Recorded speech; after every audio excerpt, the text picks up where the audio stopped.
Yeah. Hey, at least the bathrooms got fixed in your building. I don't know what they got. There's a weird smell. Yeah, weeks. Is that what the door was? Sewer backup or something. At least it didn't affect you guys too much. Was it? Other than everybody. everyone something coming weird. up. Yeah, it's just me. When I came in, but then there's something in the air. I came in after Okay. the door was open. It is 6 PM on January 21st, and we'll call to order. Okay, we'll have the Pledge of Allegiance by Councilman Sands and the statements of belief or opening prayer by Councilmember Chamberlain.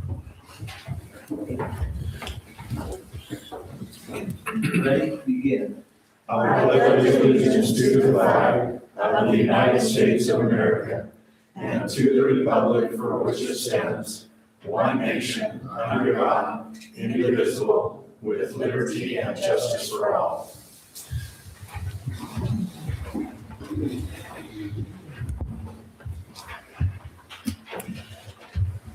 Our Father in heaven, we gather before thee to carry out the affairs of Tocqueville City this evening and ask for thy blessing of inspiration and wisdom as we make decisions and discuss items on our agenda. We're very grateful for all the wonderful citizens that we have in our town and pray that we'll keep always their best interest in mind. We're grateful for the wonderful staff that we have and for the great support that they provide our community. And we ask thee for these things and thank thee for all thou hast given us in the name of Jesus Christ. Amen. Amen. Okay, look for a motion to approve the agenda. I make a motion that we approve the agenda as written. I second. All those in favor, say aye. Aye. Aye. Any opposed? Disclosures and declarations of conflicts from council members or the mayor. None for me. None. None. Consent of the agenda. Review and possible approval of the meeting minutes from January 7th, 2025 for the city council meeting. Has everybody had the opportunity to review? Mayor, make a motion to approve the meeting minutes from January 7th, 2025. I second them. We have a motion and a second. All those in favor, say aye. Aye. Aye. Any opposed? 26. I mean, I say aye is 2026. Yeah. Nope. I'll amend that motion to 26. Okay. Okay, I'll quit reading it literally.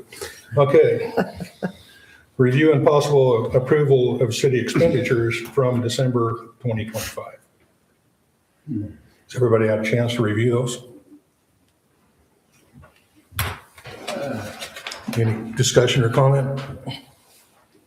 I have some questions, but I need to ask it a different time. You want to table it then? Yes, I do. Okay, do we have a motion to table? Okay, well, you guys, we won't table it then. Or you can. Well, you can make the motion. I make a motion, we table it. I'll second. Do I have a second? All those in favor of tabling that till our next meeting? Aye. Any opposed? All right, public forum. This is the time for the citizens to come forward. Please limit your issue to 3 minutes per person. Please address the microphone and state full name and address. Please note there will be no response from any city officer during that time. Please specify, be specific in your question, and please contact the staff directly. Do we have any public forum comments? Yes, Dean Haymors, 2180 South Sunshine Lane. Just a quick comment. Over the last 6 months, we've approved about 1,000 lots of homes. And so that tells me in 3 to 5 years, we're going to have about 1,000 more homes and double that in residents. Have we started talking to the churches and stuff and looking at if the church has lots? And because their plan is 5 to 10 years out. And it's really going to impact the whole city. And I can see some churches farther out in the new development, things like that, knowing that only 25% will probably be LDS, but there's other denominations also. So I'm just saying, probably with planning and everything else, I don't know that procedure myself, but I do know the church is 5 to 10 years out planning and trying to stay up. And I don't know if any land was bought by the church or set aside for the churches, things like that. But I also know the existing wards here are overgrown about 2 at this point. That's all I have. Thank you. Thank you. Any other comments in the public forum? Okay, we'll close the public forum. Business item E1, discussion and possible action on nightly rental applications for 2 West Willow Lane, submitted by Travis and Janice? Yeah, Oh. you nailed it. That was impressive. Tax ID TWLAN-1. Current zoning is R112, single-family residence. And we do have the chairman of the planning commission who held an open public hearing on this. Yes, we had an open public hearing. Only about 2 residents commented at the public hearing, and most of that was, what's the 300 feet notification? And then what's the 500 feet, understanding what the 500 feet to another applicant was. And besides that, it went fine and then passed unanimously, and there was no other concerns or complaints or questions. Thank you, Chairman Hamer. And we have the applicant here. Yes, Okay. Anything you'd like to say? good, I think. All right. Anything from staff? No, it was a complete application, like Dean said. Planning Commission unanimously recommended approval on this one, so no comments from the public. We did clear up that confusion with what the application said versus what code said, so that shouldn't be a problem moving forward. Okay. After that, we'll entertain a motion. Because everything looks in order according to our rules, and because the planning commission has recommended it, I move that we approve the nightly rental permit application submitted by Travis and Janice Olds for number 2 Willow Lane. Second. Okay, we have a motion and a second. All those in favor? I got a question, just real quick. The fire inspection was done? Okay, because I didn't say on here it was completed, I don't think, unless I missed it. So, okay. And then there's 4 parking spaces, right? It was hard to tell on that site plan. There's more than 4. I think there's also 3 garage spaces as well. Okay. Yeah. Perfect. Yep. Those are my 2 questions. Okay, so entertain a motion again. I make the same motion again. Do we have a second? Second. Same second. Okay. All those in favor say aye. Aye. Any opposed? Okay. I forgot to say aye, sorry. Aye.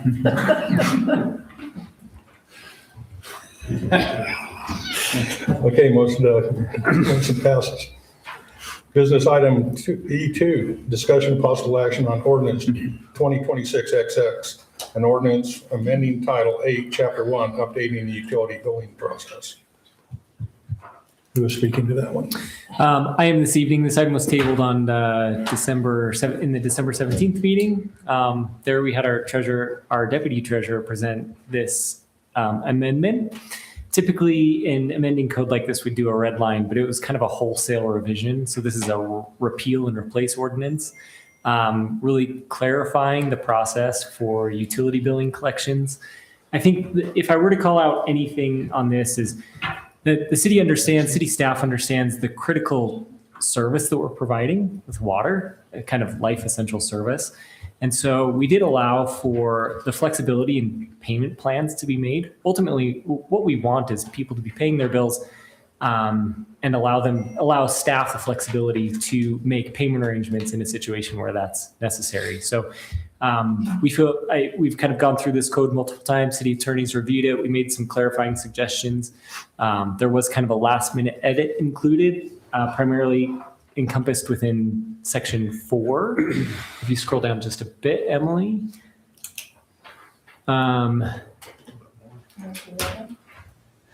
Yeah, the red line version there. So this is just adding some additional clarification just to make it really more clear in the process. You'll see that the last item was one of the reasons that it was tabled in December as to the process for ultimately collections when a balance is past due and an account has been terminated. We're viewing that as an administrative process while we get clarity from the Washington County Treasurer as to our initial assessment, and this is thanks to Kayla's research, is that it may not be viable for a city to attach this what is called in state statute, Bruce may correct me here, but it's a political subdivision property lien, I think is the term. Municipal lien. Yeah. I forgot to ask. And so we're getting further clarification on that. Essentially, that kind of just becomes an administrative process at this point.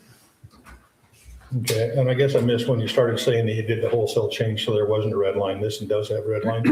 The reason that we did a red line is because there was one version that was presented to the city council last Thursday, and there were a couple changes made in the interim. So the red line is actually the changes from what was originally proposed almost a week ago to what was updated yesterday. Okay. So then the motion would be to approve the red line version. Yeah. Mhm. The only version that was noticed to the public is this version. So The red line version, okay. In a clean It's format. in a right? clean Clean, format. yeah. Yeah. Okay, because They didn't need to see the red lines because Okay. they never saw the because the last version in our packet is the old version. clean one. Yes, you only got the red line, but the public only got the clean version with all of these Yeah, corrections but in the it. last version is not the clean version that we have in our packet. You have this and then the original one. You never saw a clean version of this one. You're right. Okay. Okay, Does that make sense? no, but that's fine. Okay. So we ready for a motion? We're ready for a motion. I'll make a motion that we, I'll make a motion that we adopt ordinance 2025 XX amending Title 8, Chapter 1, City Code, billing delinquency, discontinuation of service as presented on the red line version, updating the utility billing delinquency and discounted procedures. I second it. Well, can I ask this? Because item number 2 calls it out as 2026 XX. Oh, yeah, I'm sorry. On Thank here you. it's 2025 Yeah, XX. 2026. I'll amend that. Yeah, thanks, Joey and Mayor. 2026. Now we made the mistake once, so now I'm gonna catch everybody else. Yeah, exactly. Well, I'm just looking at it there and looking at it here Yeah. going, okay, Yeah, all right. So we have a motion. Did we get a second? second. Okay, all those in favor say aye. Aye. Aye. Any opposed? Is there roll call? Every vote that is on an ordinance Okay, is there roll call? and a resolution Okay, and anything that may produce liability to the city is roll call. okay. So, maybe not customary in the past, but Well, it's easiest of almost everything you do other than approving minutes is roll call. I'm good with roll call. So if you wouldn't mind asking for roll call on this ordinance, that'd be. Well, I do appreciate, I told him last time, throw a peanut at me, so I do appreciate you just telling me. Okay, we'll have a roll call vote starting with, let's start with Councilman Sands. Aye. Aye. Aye. Okay, motion passes. Business item E3, discussion and possible action on ordinance 2026 and ordinance amending Title 9, Chapter 4, adopting the Wildland Urban Interface Code. Who's going, this you, Ben, again? Yep, this one is me. So we were talking here about requirements that were set forth in the 2025 House Bill 48, which was adopted and signed into law. And the effective date was January 1st, 2026. And luckily we haven't had a fire in these 3 weeks since. We should have adopted this WUI code. So what I wanted to do is basically provide kind of a brief overview of what House Bill 48 did, just very high level, and what the city is required to do as a result of that. The reason that I say that we're lucky we didn't have a fire is because the Division of Forestry and it's FFSL, state lands, they're not required, if we don't adopt the WUI code, then they are not required to participate financially in the costs of, the city would essentially be responsible for costs that would otherwise be borne by the state for firefighting if there wasn't a fire event in the community. So just as a very, very high level brief overview, what HB 48 did was it required the Division of Forestry, Fire, and State Lands to create a high-risk WUI boundary, Wildland Urban Interface boundary. And if a property falls within this boundary, it requires a county to administer a fee ranging from $20 to $100 in order to administer this WUI program in the state of Utah. So none of these fees that property owners will be paying do not, they don't go toward fighting fires. It's purely administrative costs. And the way that these are assessed, so they were supposed to have this fee schedule published by January 1st, 2026, but that is not yet the case. But we do know that it's for the next 2 years, it's based on structure size. So the larger the structure on the property, the closer to $100 it's going to be. The smaller the structure size, closer to $20 it's going to be. In 2028 and beyond, the fee will be based on a risk assessment. So the higher the risk of a property, the more the fee will be. Less risk, less fee. This is a process where the county, many people in this room will be receiving a bill from the county for these services. And in this case, here's the word, a political subdivision lien. That's the technical term. Will be if you don't pay the bill that the county issues, it will be attached to your 2026 property tax bill. So just so you know, a lot of people will be seeing that coming. This, like I said, pays for administrative costs. Starting in 2026, there will be a voluntary property assessment program. This is where somebody that's certified by the FFSL comes out and assesses your property. And once your property is assessed, then your fee is lowered. When you do the things that are recommended in this, I believe it's a voluntary self-assessment. Again, your fee drops. If you don't do this voluntary property assessment, then you will be assessed the maximum fee levy, which I believe is subject to change beyond this $20 to $100. So there could be some more additional financial exposure than what's presented here. There is an appeal process. One thing that I wanted to highlight, the reason I wanted to highlight this appeal process is that it did not cover, the appeals do not cover your property being in the high risk area. It's simply an appeal of the assessment that the inspector does on your property. And so the way that I'm reading this is that the high risk map is kind of set in stone. It may be subject to change in the future, but the reason that I point this out is that we will find that a majority of our community is encompassed within this high risk map. Here I have a screenshot, and I realize this is kind of difficult to see. But what we're seeing here is the majority of the community has been assessed this as a high risk area.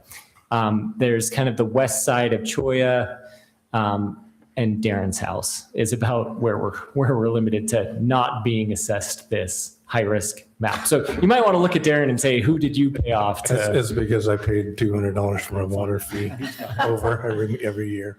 I don't know why. So that's the state program as a whole. Now I wanted to talk about what the city's responsible to do as a result of HB 48. So here you'll see that action this evening is actually an ordinance adopting the WUI code. So cities are required to adopt WUI code by January 1st of 26. After we adopt the WUI code, we then identify a WUI zone. Now this is different from the high risk map. So we have to make our own zone where this WUI code applies. And I'm not an expert and don't claim to be on what the WUI code is. I know it has to do with when you're building a new structure, permitting a new structure. I believe there are additional requirements as well.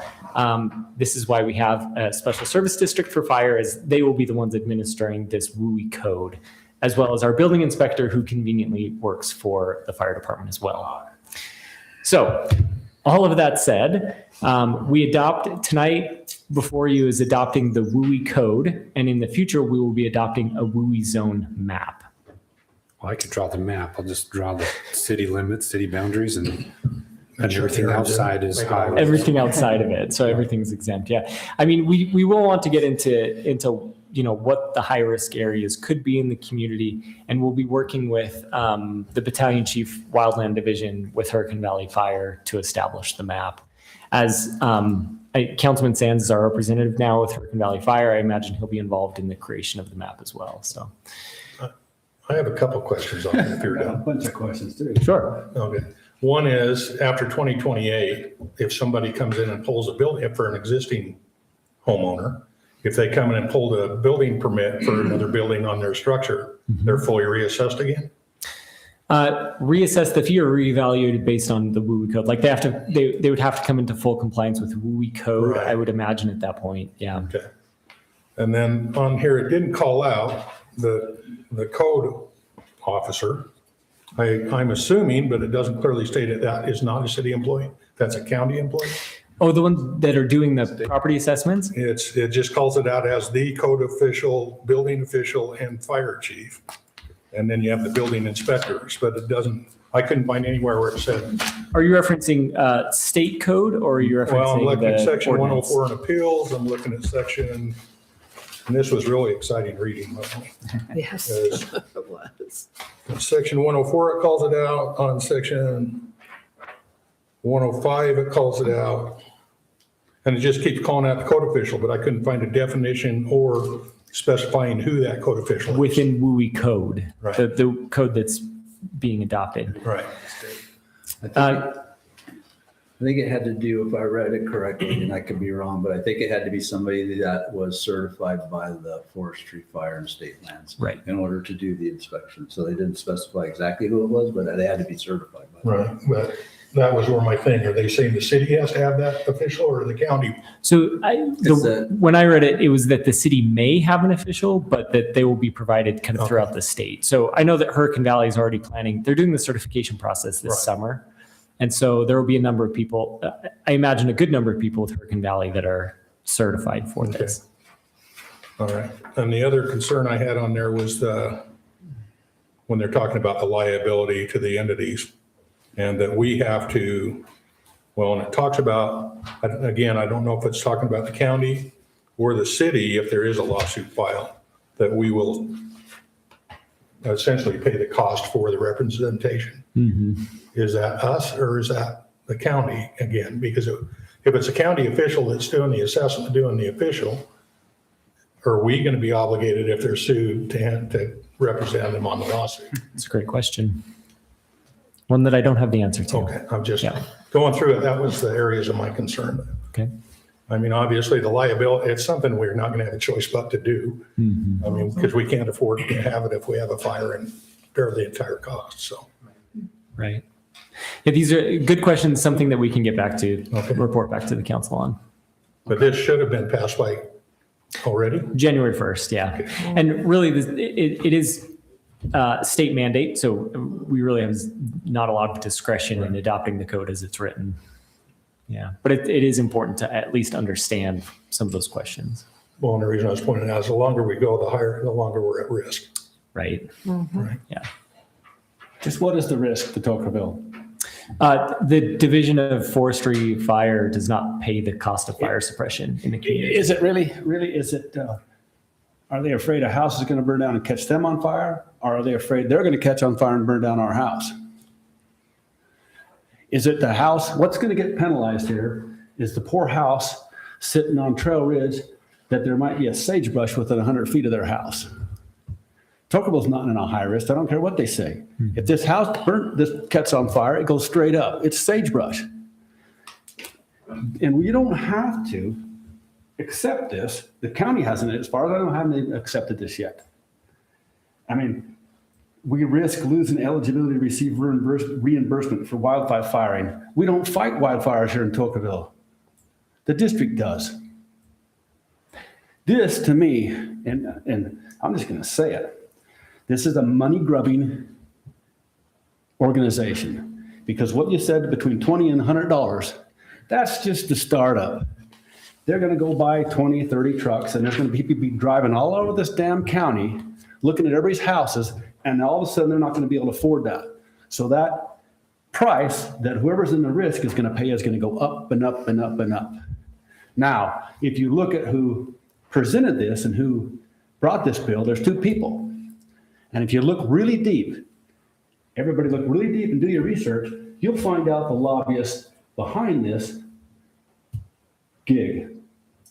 This is an insurance scam, in my opinion, too, because people are losing their houses because insurance companies are dropping them. Now, in this, it says they can't raise the rate more than 20% without a review. But in reality, I see this as another special service district and you're gonna reach out to the Hurricane Valley Fire District, and you could get some gung-ho people, and they could come right here to this thing and say, you're a risk. You're not touching the wildland, but you're in high risk. So my question is, why are we at high risk? And do we want to start an organization that you're all going to pay, and you're going to pay and pay and pay? And it's never going to go down. It's always going to go up because they're going to hire more people and hire more people. And that's going to cost Tokerville and all the administration you're going to have to do to put this together. And it's going to put a burden on your building inspector. It's going to put a burden on the fire chief. I can't imagine why anybody would worry about this bill. For me, this is, I don't want to accept it. I don't want to agree with it. I'm not worried about a fire in Tokerville. You got sagebrush. If I can't go out with a garden hose and put that fire out, where are we at high risk? Where's the trees? Where's all the stuff that's going to bring this wildfire in here? You had a wildfire up here. It can never hit Tokerville. Well, and I want to separate it in because it's kind of like two camps. And I know this because I went through one of them already. As soon as the new map came out on the federal, the state's map is more conservative than the federal map is. And as soon as the federal map came out, I was notified by my homeowner's insurance company that we would not be renewed because we were in a high risk wildfire area. Yeah. So You're not in a high risk wildfire area. Let me finish what I'm saying.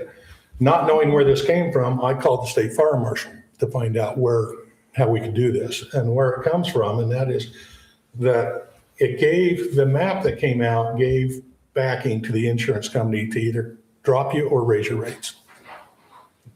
I mean, that's what the map did. Whether that's what the intent of the map was or not, I don't know. My comment to the state fire marshal was, I'm on a desert landscape. I've got a tile roof. I'm a fully stucco home. I have no exposed wood. Where is my risk? And they said, it doesn't matter. It all goes by where the map is. Yeah, you're in the risk because the insurance company wants you to be in that risk, which helps sponsor this bill. That's why they want you in there. Everybody's at risk and you're not at risk and nobody know how, but you're going to pay. Well, You're going to pay that fee, and that fee is going to generate this whole new organization that's going to be the boss. Well, what worries me, Wayne, though, is if we had a fire in Tokerville, whether it hit a residence or not, and it is a wildfire, there is a cost to that, right? Now, whether we don't pay that. Well, but whether they come to us to pay it, all we're doing is we're making it so they don't have to pay if we don't accept it. Yeah. Which I don't think we let the state off the hook. If you burn the hill down, Well, there's a lot more than just this hill. If they want to put it out, where's Tokerville going to get harmed by a wildfire from wildlands? There's no possible direction. It's not, but you're going to have a cost to fight it, whether it's going to harm anything or not. Well, the state can fight it. They're trying to push off.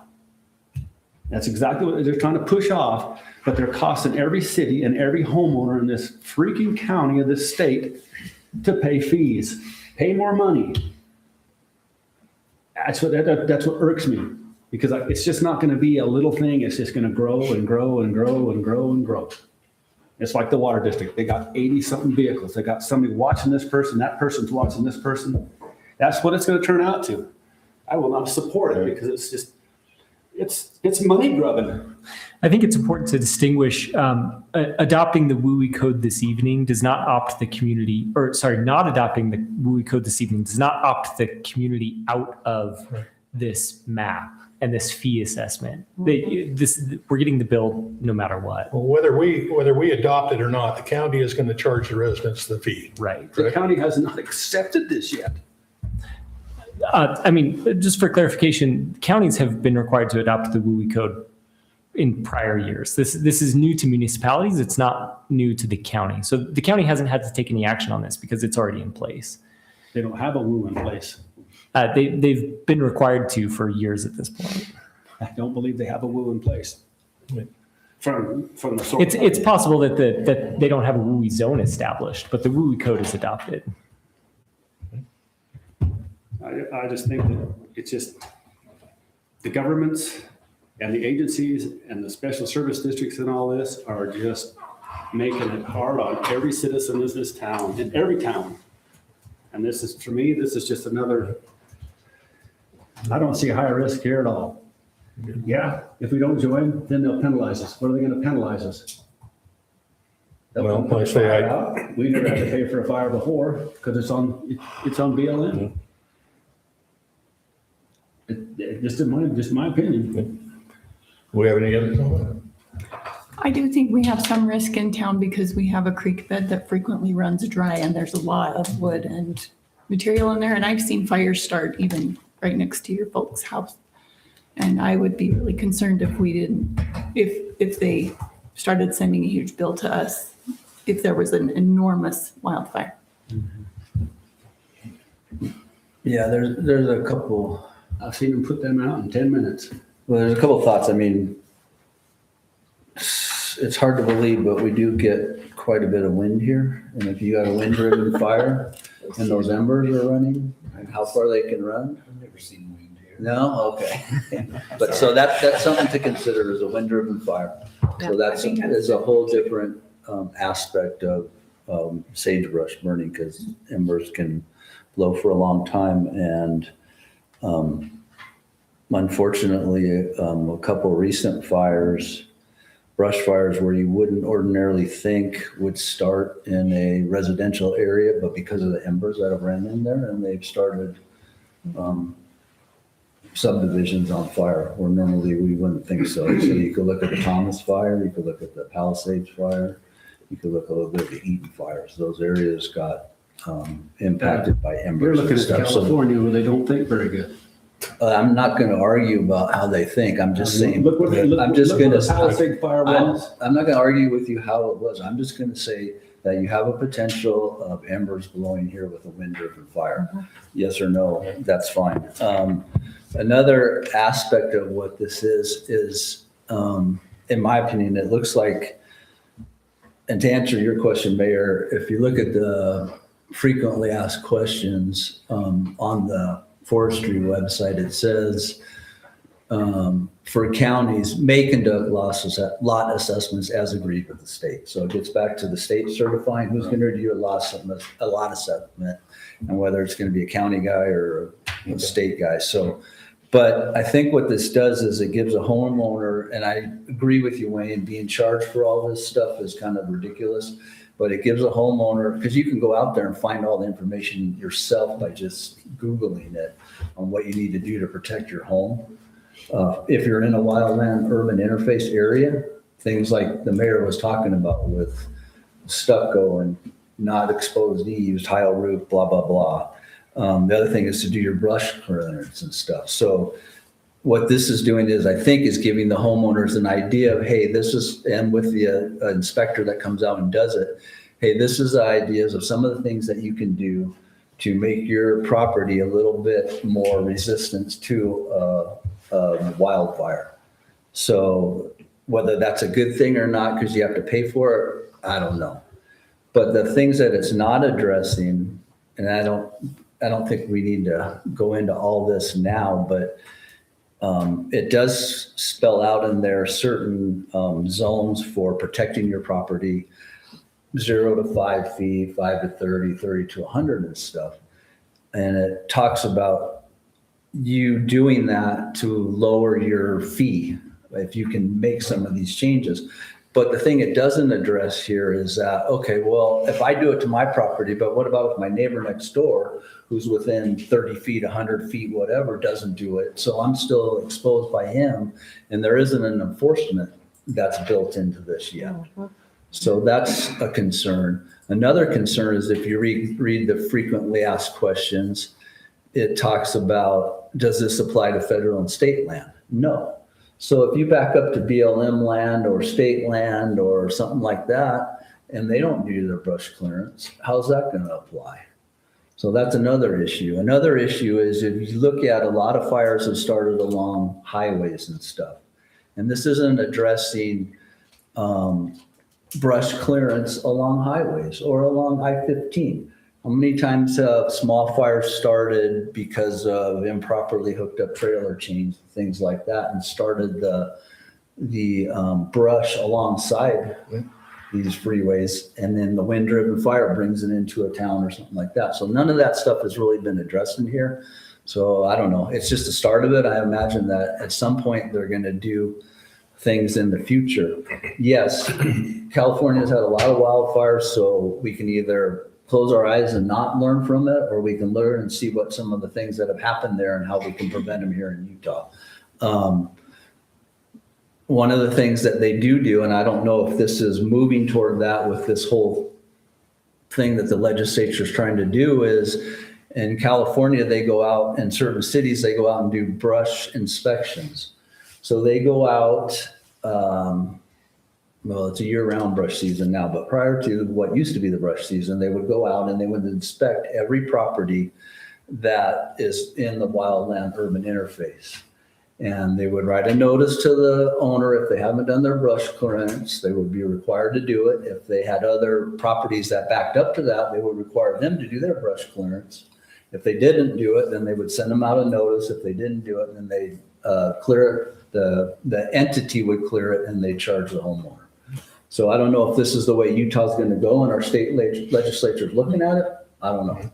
But these are just other considerations. One other question, Ben, was there any requirements on the map we do to where it's got to be professionally done, or do we just sit down and pick areas? The section that I read did not dictate like the qualifications for the person creating the map, anything like that. It's just that So we have to create a zone. So we're not shouldn't incur a cost for it, wrong? Right. Okay. This is what I want you all to envision. Take a look at Tocqueville right now and imagine, gosh, them fees are getting so high. I have to cut all my trees. I can't have anything within 100 feet of my house. So imagine what's going to happen here. You got to get rid of your trees. If you have a tree, you're in a high risk, which is BS. And they're going to force it. And you're not going to have what you see. You're not going to have the beauty you see because they're going to want you to cut everything down. Look, I mean, have you looked at this and read it really deep and looked at the maps and looked at what the risk assessment will be right here? To get that non-risk assessment, you can't have a tree more than 5 feet tall within 100 feet of your house. This is ridiculous. And if you read it further, the penalties will increase. I think this is a bad thing for everybody. I think the implementation of this is going to be a boofungle. It's going to be the most messed up thing. I think this code needs some work. And it depends on who your assessment guy is. He might be gung-ho and just say, hey, man, everybody in this town right now is in a high risk. Even though I've seen the map of the high risk, but according to this layout, everybody's in a high risk right now because you have trees. Well, let me ask you this, Wayne. If we accept this, or if we don't accept this, for us, what is the difference other than our risk of not getting reimbursed? Is that the citizens are still going to be paying the fees because it's going to be direct from the county, right? In order to impact those fees, you're still going to have the inspections from the county coming out. So from the city, I'm trying to find the difference whether the city adopts it or not, because we're not assessing the fees, the county is. The only thing I see if we don't do it is the risk of us not being, the risk of the fire and not getting any reimbursement if we need it. How much money do you spend? How much does the town of Tocqueville spend on wildfires? Well, I'm saying we haven't had one running. We never. Does that mean that the trees down by Cholla aren't going to go up? Does that mean Ash Creek's not going to go? I'm just saying our risk, to me, it's greater if we don't. It has no more negative impact on the citizens if we don't than it does if we do. The negative impact is the money. The money won't stop. Well, the money won't stop at $100, guys. I'm telling you. But we're going to pay it regardless of we have whether no we adopt impact it or on not. Because it's And they're for going the to come to state. your house, Jeannie, and they're going to assess you, and then they're going to keep assessing you until you take it down, and I'm not cutting my trees down. I'll pay the high fee. you won't be able I love to afford my the high trees. fee. It's not going Well, to be. But It's going to be higher and higher and Yeah, but- higher. I mean, I would disagree. I do I would think disagree with what you're prepare talking both about. I would things. disagree with what you're talking about with the trees, because you can look at brush clearance in certain areas, and I don't think it's been totally adopted here, what it's going to be, but for trees taller than 18 feet, trim lower branches so no foliage is within 6 feet of the ground. Remove all dead material. For trees and shrubs less than 18 feet, remove lower branches to 1/3 of their height and remove all dead material. We're not telling you to cut your tree out. They're just telling you to make sure it's maintained. No, I'll give you an example of that though, because we had a person on Westfield that insurance was going to go way high. And they came out and did an assessment, and that's on his pine trees out front. What they did was maybe cut them like 6 feet off the ground, trim the branches off the bottom. The tree's still there. But they didn't increase his rates once he agreed to do the things they told him he needed to do. The insurance company will get a hold of all this high risk and everybody, and they'll go around to every soul and not insure you or double or triple your rates. They're already doing that. Well, they haven't done it to me. They did it Well, at my folks' house. Mine was when mine came due this year, is when they told me they would not renew me. So I think it's, They will. If you pay the money, they'll renew you. well, no, they wouldn't even, no. There's companies out there that'll take it. Well, no, Some we of them got are insurance in from the another area. company. Some of the insurance companies. But what are I'm in saying the area. is that, don't look at this part as the insurance company, because the insurance company's already doing it. The minute the new federal wildfire map came out, they started reassessing everybody. So this, don't look at this as part of that, because the insurance companies are going to do it no matter what. Yeah.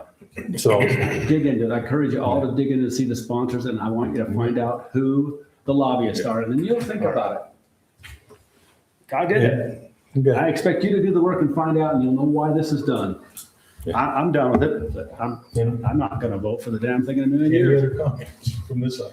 No, I think there, I agree with what you're saying, Mayor, what Ben's saying. It's not whether, we're not going to assess any fees. The fees are going to come from the county, not us. And all this does, in my opinion, is make sure that we get reimbursed. We need to. If we need to be reimbursed. So and I agree, Wayne, I don't like all the fees. I don't like all the government intervention, but I think that's a totally different subject. It'll run wild. But that has nothing to do with us. I know, they're making it that way. The state's making you have to do that, so you have no control over that special service district. Well, we don't on this We don't now. anyway. We already So- don't. Okay. Okay, I think we know how everybody feels. Do we want to entertain a motion? Sure, Okay. let's entertain a motion. Would you like to make a motion? Sure. I don't want it. I move that that we adopt ordinance 2026. Is that the one? Yeah. .XX amending Title 9 Building Code Regulations, Chapter 4 Fire Code adopted to adopt the Utah Wildland Urban Interface Code. We have a motion. Do we have a second? Second. Okay, we'll do a roll call. Councilman Campbell. Aye. Nay. Aye. Aye. Aye. Okay, the ordinance passes. Next, we have business item E4, discussion possible action on ordinance 2026XX, an ordinance amending Title 3, Chapter 1, Section 5, clarifying the business license renewal deadline. Is this you again, Ben? This is me. Oh, This one actually came up from Mary in licensing and permitting. She's running into issues where our current code says that renewal fees must be paid by March 1st. But when you start the renewal process, you pay the fee automatically. And some people, for example, if they fail their fire inspection and never reschedule that or make any of the corrections, then they've paid their renewal fees but not actually received a proper renewal. And so she just wanted to clarify that the fees have to be paid, the inspections have to be passed, and the renewal has to be approved by March 1st, so that if none of those things are done, she can just close it, and then they have to reapply at that point if they would like a business license. It's a whole new section that we're adding, Section D. So forgive my ignorance, but so I come in, want a business permit in April. So then I pay the fee in April, right? Or, So if you don't have one yet, then you would file an application in April. April. Yes. and then when it comes up to renew, then I'd have to do it in March? Or what is this saying? Renewals start 45 days prior to the end of the year. So they have from in November through March 1st to complete their renewal, which includes a review from me, a review from the building inspector, a fire inspection if necessary. So this is for people who already have a business license in place. Is there any prior warning to this? Yeah, She just said. there was- 45 days prior to the end of the year, they start receiving notices. Notified. Okay, so I get a new business license in April, and then what happens? And then in November, you get a notification that it's due for renewal. Okay, Then you On have, calendar year for the licenses. so it's not calendar year? it's just to the end of the year.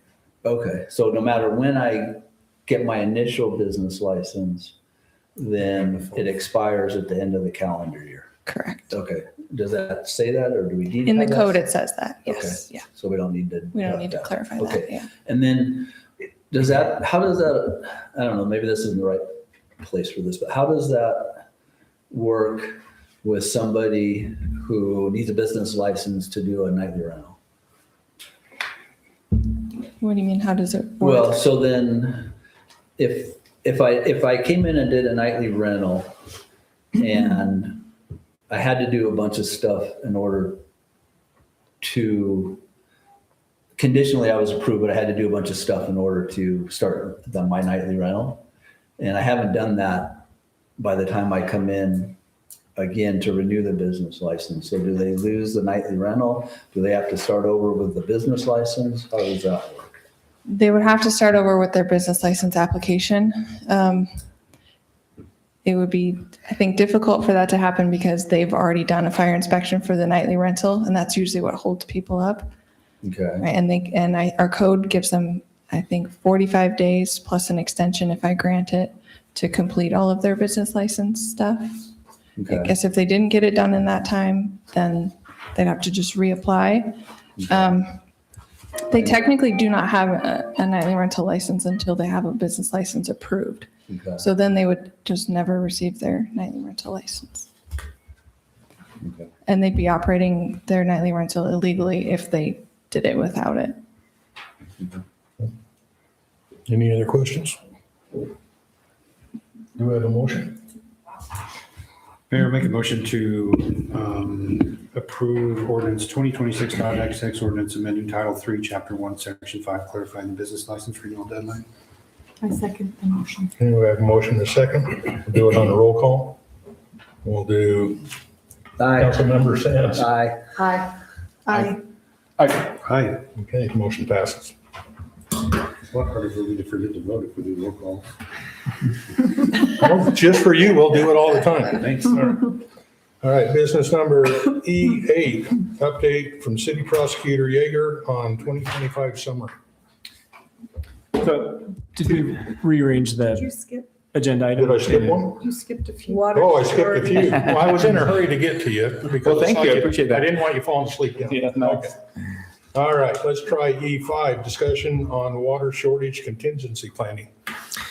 This is feeling very biblical tonight. We're talking about fires and droughts. So this is what we're looking for this evening from the City Council is direction on how we want to move forward with policy development on water shortage contingency planning. So you may or may not remember the Water Conservancy District adopted a water shortage contingency plan as a district last year, and ultimately set the responsibility on the cities to determine how they accomplish the objective of water reduction in a drought condition, in a water shortage condition, excuse me. So first I wanted to establish what is the Conservancy District's authority in creating this sort of mandate to cities.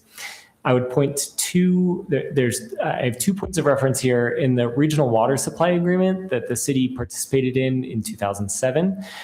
There's a section of that agreement which basically says that in a water shortage environment, the district can reduce its water delivery to the 8 participating agencies. So that's not the authority they're exercising here, but they do have the authority to essentially just give cities less water. That there's not like an unlimited supply, and that would be proportional based on the aggregated demand of the customers. The authority that they are exercising in this contingency plan is their rate setting authority. And what that means is they have established a policy that when there is a shortage condition, they're charging more for water. If you don't meet the shortage, if you don't meet the reduction requirements, they increase the price of wholesale water pretty significantly. We'll get into that if you saw the table in the shortage contingency plan. I did want to talk briefly about how are they establishing like what the shortage environment is and how we reach each stage of shortage. So there's two components to this. The first is the demand, and this is where you're taking into consideration the temperatures, the environmental conditions, as well as any water production. So if there's been a production increase in the Conservancy District's water system, as well as population growth. So essentially they're saying, have we made more water? Do we have more people? And is it hotter? And then there's the supply consideration. And so this is where we have snowpack. They're considering snowpack conditions. They're considering the stream flows for the water, for the Virgin River and the streams that are feeding the water supply system. And they're looking at reservoir volumes. So I believe it's Quail and Sand Hollow together make up about 86% of the storage capacity in the county.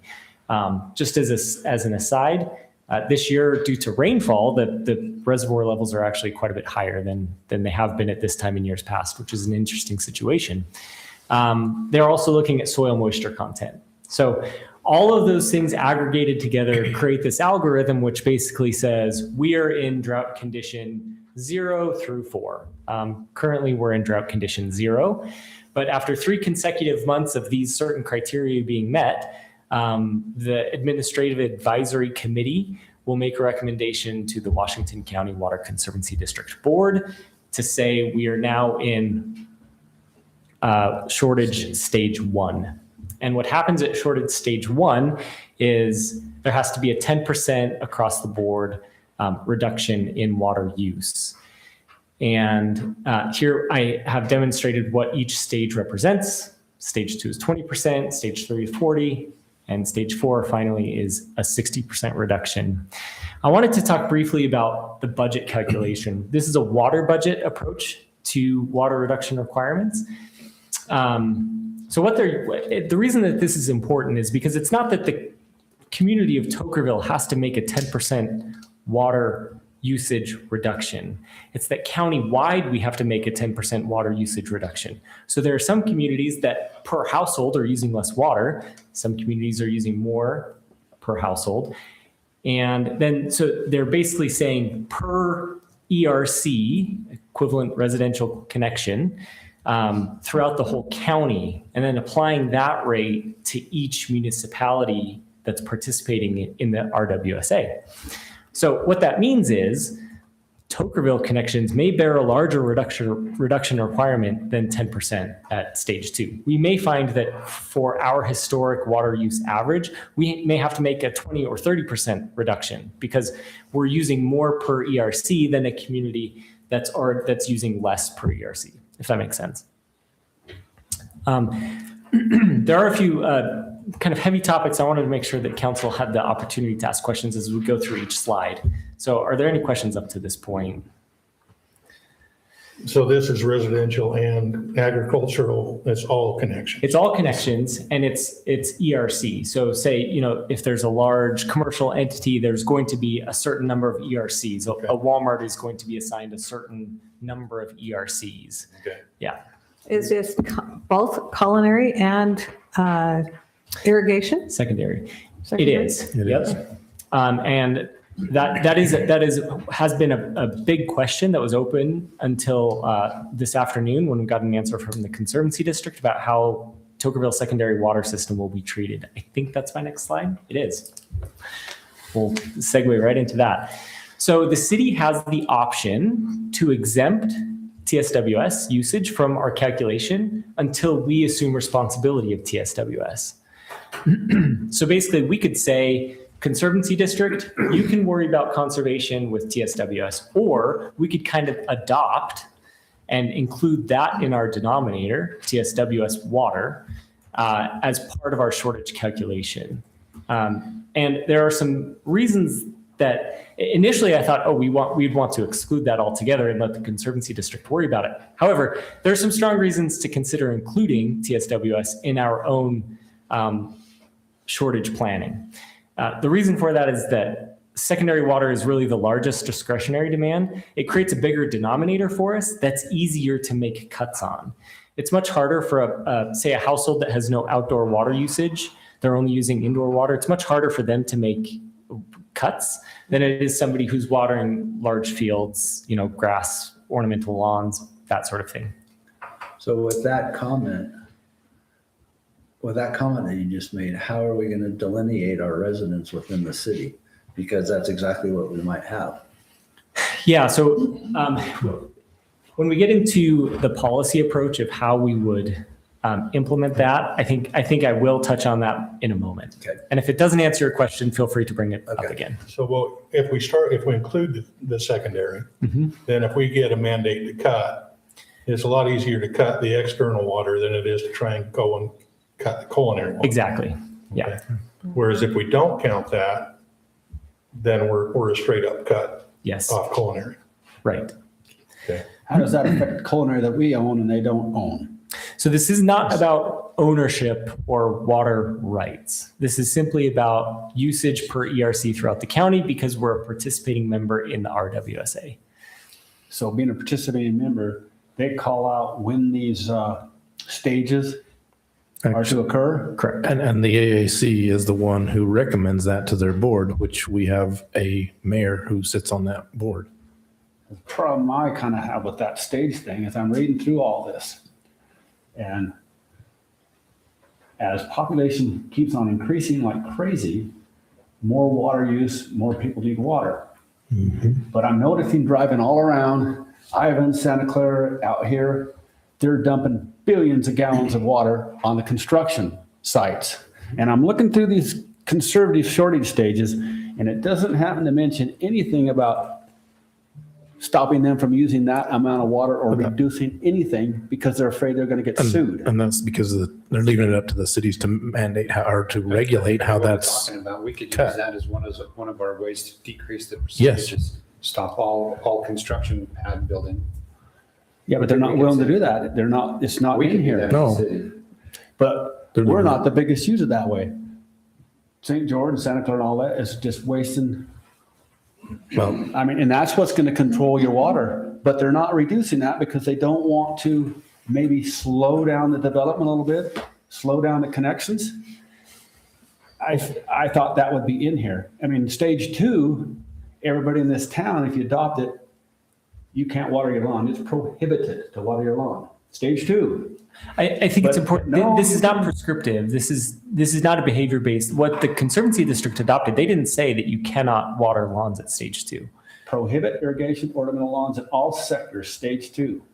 What? Sorry, where are you? At the very end of Stage 2. the plan. They're going to call out the stages when the shortage is. Examples of what you can do. It's stage 2, under stage 2. Because they're going to say, okay, we're in stage 2. We all need to comply with stage 2. So Stage 2 is a percent. Suggested. Yeah, stage 2 is a percentage reduction. That's all that they're mandating from cities is a prohibit percentage irrigation reduction. ornamentals in all sectors. It doesn't tell you how much per What video, page it says are you on? 20%. He's on 25, and the paragraph before says the following guidance are suggested measures. Okay. yeah. So these are things that they're saying, if you want to do this as a city, these are some things you can do. Okay. And we're having this conversation to figure out what we want to do, right? Ben? You're kind of Yes, missing the thank you. point where I'm driving home at here. The development, the mass development, the water that goes on the dirt, that's consuming so much water, but they're not even considering this in this implementation. Well, that's why we're lucky to have you, because you thought of it, so we can include it in our In our statement. policy. There's Instead of reasons for that. that, because they don't want to prohibit growth at all. They don't want to stunt the growth. They want growth, they want massive growth. Massive growth use more water. You know, the thing that I found interesting on this is if you look at the historic frequency graph, 96 was the only time they hit critical. They hit that. And with the growth, I would have expected from 16 up to now, with the growth we've had down here, that with the increased water use, that we would have seen a lot more yellow and brown. 2005 was our last biggest year of a watershed, and then Yeah. I think it's important to note that Sand Hollow was constructed in the early 2000s, was completed in the early Okay. 2000s, which increases our resilience for water, right? Yeah. Right. Well, My Chief Coker thinking- Reservoir will add to that. It My will- thinking is, this needs to be reworked a little bit to take the pain, some of the pain off all of us and not let the building just go willy-nilly. And that's what our Everybody has to policies do. sacrifice, but that part of this is not sacrificing. Well, but that's for the cities to make that decision on how they're going to manage it. So So you're the, talking about leading into it, using the water up front before we ever hit the Look at all critical. the cities and find out and see there's no developers on here except for maybe Joey. But you look at all the other cities who sits on the councils, there's a lot of developers and that's their lifeblood is to develop. But they're not willing to make the cut here. So you'll notice that the Conservancy District used a budget-based approach to conservation. So prior to this, early 2025, the district board, the AAC and the TAC were considering a behavior-based approach, this prescriptive limiting building permits at certain stages of water shortage. That's not what they did. They ended up, they couldn't get a consensus among communities to adopt a program like that. Instead, what they did was this water-based approach where it's up to the community to decide how to accomplish this 10% reduction. So it's our decision. It's your decision how to move forward with the policy and what we want to adopt to accomplish this. So you can change the wording in each shortage if you want to. Absolutely, yeah. That's what we're looking for this evening is direction They're to recommending, develop a they're policy. giving you some ideas but it would be up to us on what we would actually do. If you're gonna put that in there, you'd be the only town in this county that would do it. That'd be a bold move. Well, it'd be a matter, do you want to hit your residents that are already here or do you want to just slow down on the ones coming in if we have a water problem? Well, you just gotta say, that to hey, me is a we're pretty not gonna easy build these decision, paths but- Till we get some water back. Right. You're gonna But that's have to what it's wait. saying is that'd be, when they put that, you have to cut, then we have to decide where we're going to cut. And we get together and decide where we're going to cut. Yeah. Well, I'd rather have us decide than have them dictate something. They're gonna Right, yeah. dictate to you because they have all your water. The only water that you don't have is our spring water. They own the water. They'll dictate to you. You don't own that water. You don't own that irrigation water anymore. We have our culinary with a few connections left and that's all we have. They can't touch that. But When I looked online in our packets, I would have liked to have seen this to where the public could see this. There a reason I The wouldn't- the actual content, the shortage plan? Yeah. It's available on the Conservancy District website. Yeah. We can Put make it- that available we on put it ours on as well. ours. We can do a link to their site, yeah. Okay, yeah, I'd like Yeah. to see that, the public could actually see this too. That the public can see it. Well, I know, but they're going to our website. Yeah. Which if there's at least a link taking it to this, Yeah. that's when in the last water district meeting, I wanted them to come out and try and get ahead of some of this, but I think that'd be really good. so, and I've done that with Ash Creek as well, so. Yeah, we can do that. Okay. Just to wrap up the conversation about TSWS and whether or not we'd want to include that in the denominator. It makes it so that it's a one-time policy development. If we exclude TSWS from the calculation and then a year or two from now, we take over that system, we'd have to do this process again. We'd have to develop a new policy. It also, by assuming this, it precludes enforcement from the Conservancy District. So it kind of puts us in control of the secondary water, whereas any shortage measures that the Conservancy District might take may be different than what we choose to take as a community. The only reason that I came up with that we'd want to exclude TSWS from our usage calculation is difficulty in enforcement. And what I mean by that is we don't have any rate setting authority for TSWS water. Correct. Essentially, the only lever that we have to pull is our drinking water rates. We also don't really have like a shut-off authority. We wouldn't be able to shut somebody off if we had to do that. That's something that that the district could enable us to do via an interlocal agreement. But just difficulty in enforcement would be a reason to not include TSWS. But I think by and large, it would be beneficial for us to include that in our calculation. And we're going to have it in a year anyway. Right, yeah. Do we own any of that water at all? We used to. So this is kind of a preview of the next few slides. Essentially, at this point, we should be working on adopting a drought water shortage contingency policy. So there's two approaches. There's an outcome-based approach and a behavior-based approach. Outcome-based approach being that water-based model. Behavior-based meaning you can't water your grass, right? We have to address how we are going to handle city facilities, how we address commercial space, and how we address hydrant meter water for construction purposes. I think it's important to note that the basis that we just have to use a rational basis in how we're approaching this. And our ability to administer a program can be the rational basis that we're using. So the first item is policy one, and I think from staff's perspective, would be our preferred option, is that we use a water-based water budget approach. And I do have to say, if I were to qualify this, I'm presenting two ideas here, an outcome-based approach and a behavior-based approach.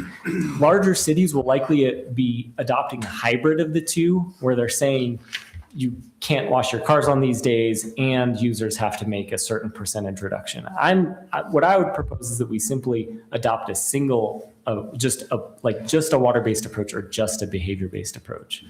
So what this would mean is, as you know, in our rate schedule, in our water fee schedule, you have a base inclusion for water of 10,000 gallons. And what a water-based water budget would do is it would scale that number back. So you'd adopt a more aggressive water fee schedule in a drought environment, in a drought condition. And so this is what that could look like. This is just what we'd have to go to the drawing board and say, what do we have to do to actually accomplish this 10% ERC reduction?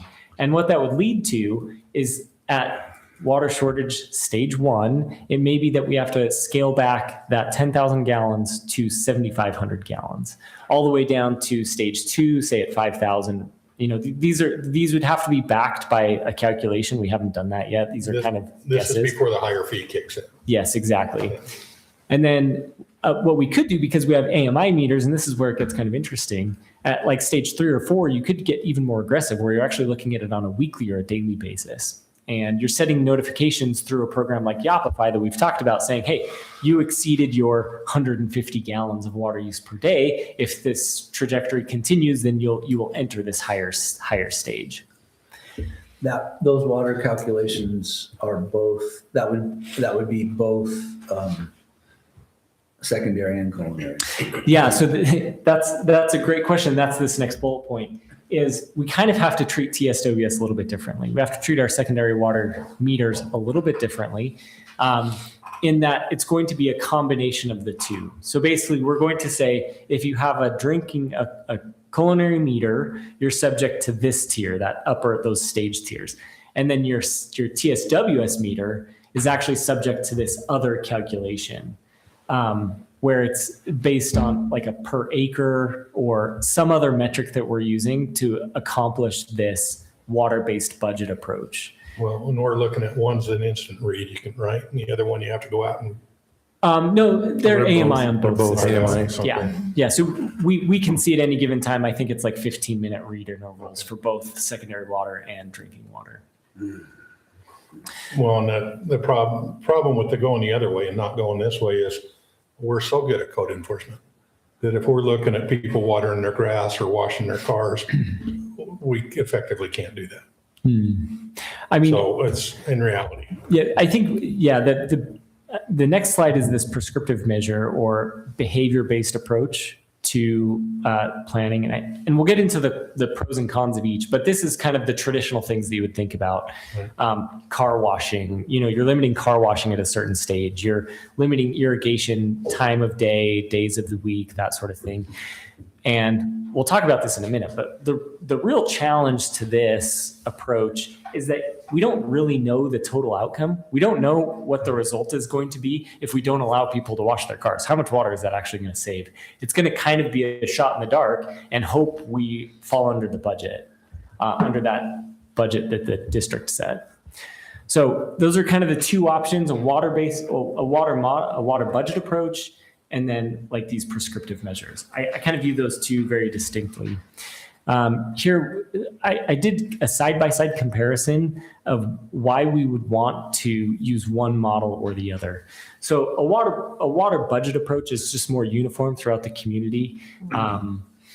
It's easier to administer. It's all done here out of the office on the computer, right? We are essentially doing the calculation and we're determining our accounting software basically says you exceeded it. And so for that reason, you're being charged more money. This is a situation in which all users feel ownership in contributing to the drought conditions. If we use prescriptive measures, it may be that a neighbor doesn't feel like they have to do anything because maybe they don't have grass or they don't wash their cars, that sort of thing. And I think that when there's momentum in the community, that's when you actually see kind of a change, right? It doesn't require any enforcement. This is what, Mayor, you were referring to. Right. No boots on the ground required. There's some flexibility in compliance. So if somebody wants to continue watering their grass, but they have another way to save water, to conserve water, then they are welcome to do that, right? So it's more flexible for each user. It scales precisely. What this means is that at stage 2, when we need to get more aggressive, it's easy just to ratchet that down. You can make additional cuts. Question for you. If we got into this, is there a way that our system can automatically kick a notice out that you're 25% away from your cap or? Yeah, and that's where we talk about the Yopify services. That's where Yopify would kick in and they can create these sets of rules that are communicating it out without, some of our office staff picking the phone up and dialing a number. I'm just looking at, you're used to using this much water in your house and you never have to worry about it. And all of a sudden you can only use this much, so you don't know what you need to cut back. Yeah. It's just if we could send a notice out to them that you're approaching this and. Exactly. Okay. Yep. All right. So the reasons that we may want to consider prescriptive measures is that there's perceived equity. If one person has grass and one person doesn't have grass, the person who doesn't have grass may say, hey, I'm already conserving. I shouldn't have to conserve more. It's difficult to adjust this policy on the fly. So if we get 2 months in and the Conservancy District is charging us more for wholesale water because our prescriptive measures simply aren't making the cuts that we need them to make, it's much harder to go back to the drawing board and say, how are we going to make more cuts? Yeah. And then it may be 6 months before we actually move the needle, at which point our water fund is absorbing the cost of this higher cost of water. Well, and you can move between stages within 3 to 6 months. True, yeah. You can go from backup to one, as you possibly get a As bunch of you're coming out moisture. of Yeah. Prescriptive measures are easier to follow, right? It's easy to say, okay, I won't wash my car or I won't water my grass except on once a week. It's a little bit easier to follow these prescriptive measures as opposed to say, well, I normally use 8,000 gallons of water a month. Now I have to figure out how to use 6,000. So that's one reason these would be beneficial. Prescriptive measures are also household size neutral. One thing to consider with this is a house of say 1 or 2 is versus a household of say 10 or 12. That household of 10 or 12 is going to have a lot harder time with the water budget model than a household that has much fewer people in it. There's also some public signaling with prescriptive measures. It's an outward sign that we're doing something about this, right? As opposed to just making these kind of arbitrary percentage reductions.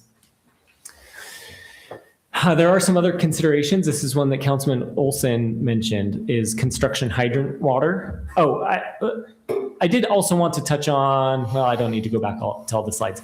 When you hit a certain stage, if you had prescriptive measures, you could say, we're not issuing building permits anymore. Like there's a moratorium on building permits.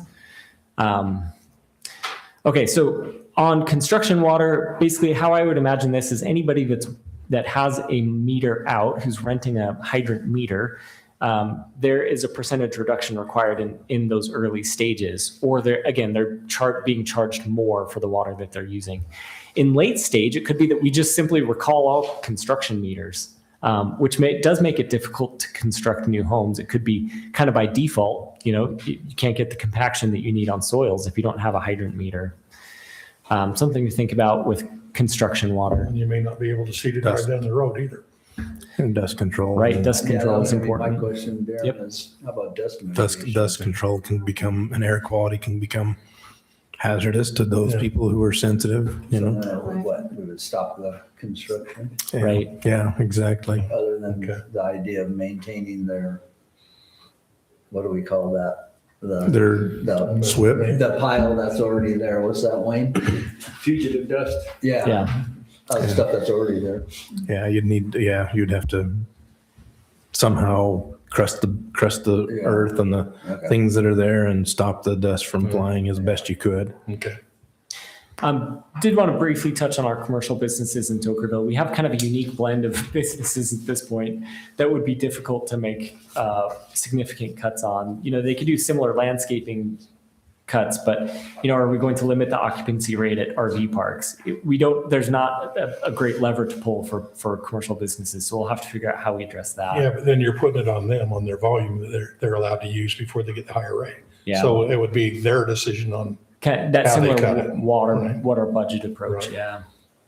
yeah. We could get really aggressive with leak enforcement. I imagine that would be part of this policy too, is that if you guys remember from the presentation a few weeks ago, when there's a leak at a property, we'd probably just get a lot faster and a lot more aggressive about making sure those are repaired immediately. That'd be kind of a low-hanging fruit in water conservation. Did want to talk very briefly about enforcement. This is kind of the hard part of water conservation, is how do you enforce it? In the water budget model, you just use a modified rate structure. So the incentive is that it's going to cost a lot more water if you exceed how much your allotted water amount. If you have kind of a repeat offender or people that are refusing to comply, you could put a meter restrictor on. You could install a device that essentially reduces the amount of water that the household can even use at any given time. That's kind of an extreme measure. You could also mandate a water use plan for high users. So again, you've got high users in the community who are simply willing to pay the higher rate, but the policy could also contemplate that they have to implement a water use plan. So essentially what that would mean is we give them a piece of paper, it's a template that says you are using X amount of water, you have to reduce to X amount of water, Y amount of water, and then put bullet points of how they intend to accomplish that. And until they do that, you know, that there could be some penalties until they implement this plan. Again, this all rolls into the policy that we'd be adopting. And then late stage enforcement, this is where you get a little bit more extreme. I do want to say stage 3 and 4, if you look at the history of the last 30 years, does not happen. I mean, it has rarely happened, but this is where you have to get really aggressive because we're having to make major cuts as a county. This is where you get into shutoffs, criminal citations, and really kind of complaint-driven enforcement. You know, none of this is ideal. We don't want to see this in the community, but when you have to make major reductions, that's probably the situation where we're at.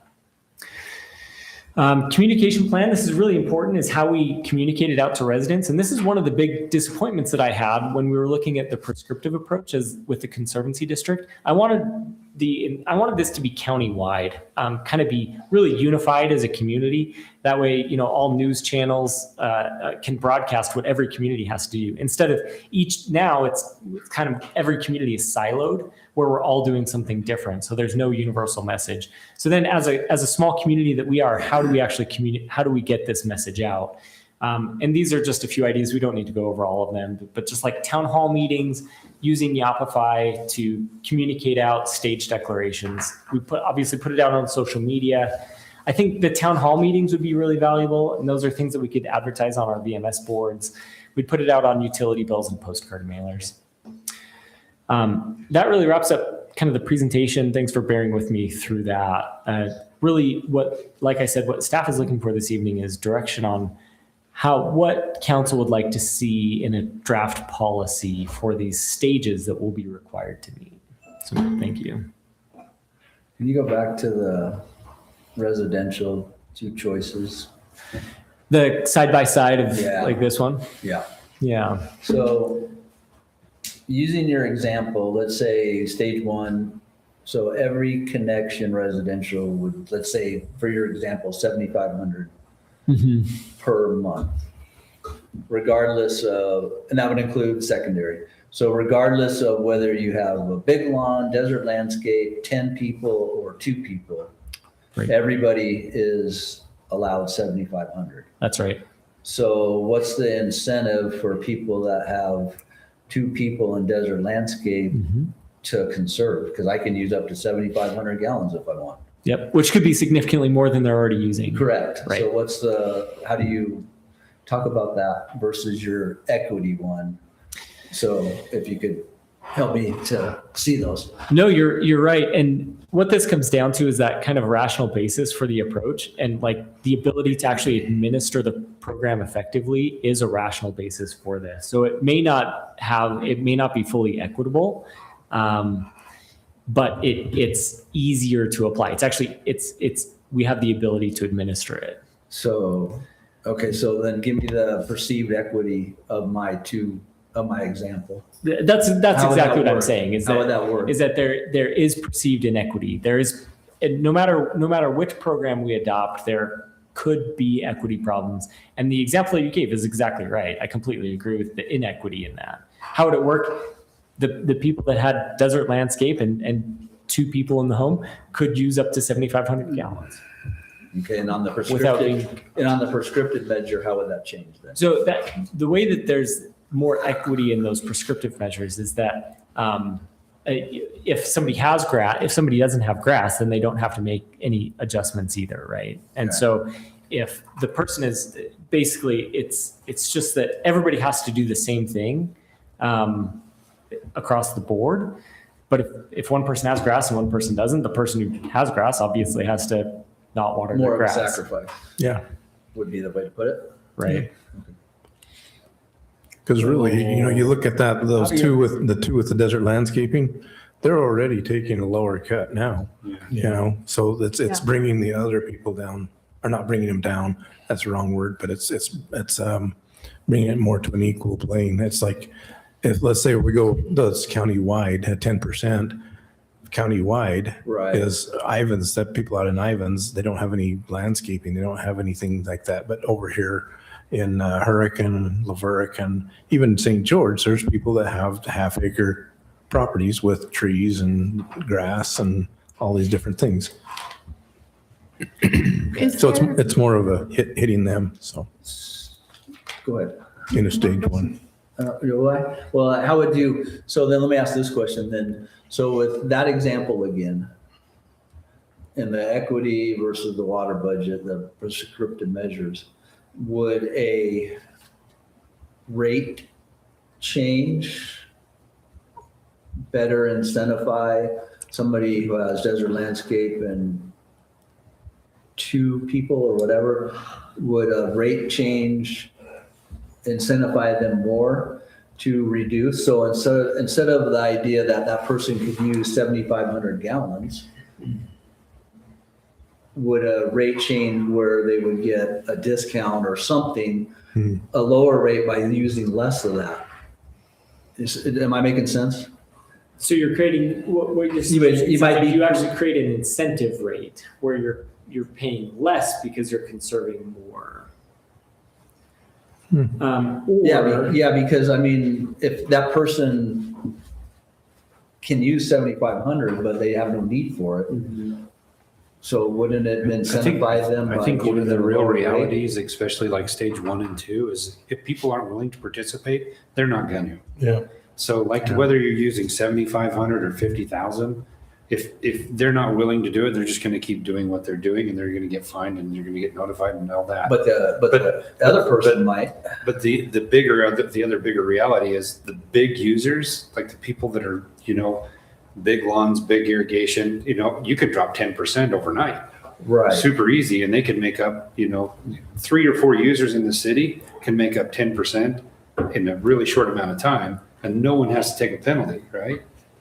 But everybody has to be willing to participate in stage 1 and 2 voluntarily almost. Because, once you start reducing that and sending the notifications, people just need to be aware. So that's the biggest part about all of this, is making the behavior, people aware to be able to change their behavior, right? Well, and currently we're on water budget. I mean, we've got rates set. You can use this much before you go to a higher rate. Yeah. All you're doing is adjusting that water budget. Yeah. Because we're low on water. And then I'm in a 2-person household with desert landscape. I am not going to go, I can do 7,500 gallons now. I'm going to go do that. Right. It's a matter of, You're still going to. chances are I'm going to lower what I'm already doing, because we all have to lower what we're all doing. So It's not, here you're throwing something new at everybody and you've got to have some way to enforce it. Here you're doing the exact same thing and just changing the volume. Exactly. It's just what's easier for them to understand. Yeah. How do you deal with hydrant If they were meters? to do it. Right, well, but that one you can monitor in the office whether they're doing it or not. And if they don't do it, they're just paying. Well, no, I get that That'd be part, cheaper for you to do but your it. example, you're doing it out of the goodness of your heart to reduce, even though you're not at 7,500. Yeah. So Well, you don't and have to. even forcing people to do it. Yeah. It's financial, really, is the only way you're forcing people to do it. They're, Well, and in reality, we're gonna get a financial hit from the Conservancy District, right? exactly. So they're gonna pay a higher cost if they're not gonna do it. But the problem is, everybody, if you can't get people in compliance, everybody's gonna get a higher cost. Because the Right. Conservancy District's gonna raise our rate, Wholesale. and that's gonna come across to everybody. Yeah, and that wouldn't be for the Springs water, but it would be for the Anderson Right. Junction area, which affects parts of our city. Yeah. And we're looking at other, to where we'll be buying other wholesale water as well. Well, and we gotta look at what staff impact would have too, and what the cost to the city would be on each side of that. Conditioners on. So, Well, this would give us what we're talking about tonight is a lot of good input because we're trying to determine what a policy would look like. I have another question. It sounds, when we talk about the water budget model, that it would be per household, but is it possible to do that per person so that households with lots of dependents don't end up with a higher burden when they're already burdened because they have dependents that they're taking care of?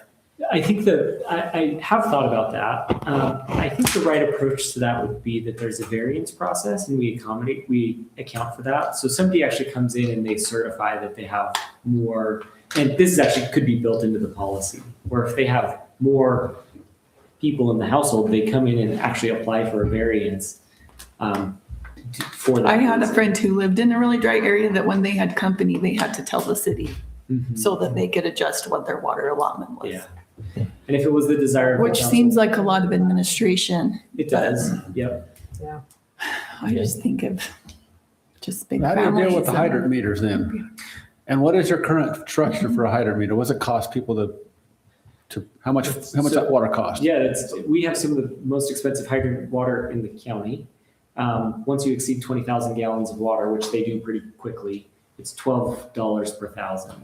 After they exceed the After they- 20,000? Yeah, there's a couple tiers before that, but essentially for all intents and purposes, they're paying $12 per thousand. so let's get back to the Whereas meat like of St. it. George is like $3. What do you need from us tonight? $12 a thousand after 20,000. That's what you're telling me. I'm just trying to figure out if it's cheaper for me to get a hydrant meter. Stop it, Wayne. No, it's not. There would be an accelerated rate for the hydrant meter water also. Yeah.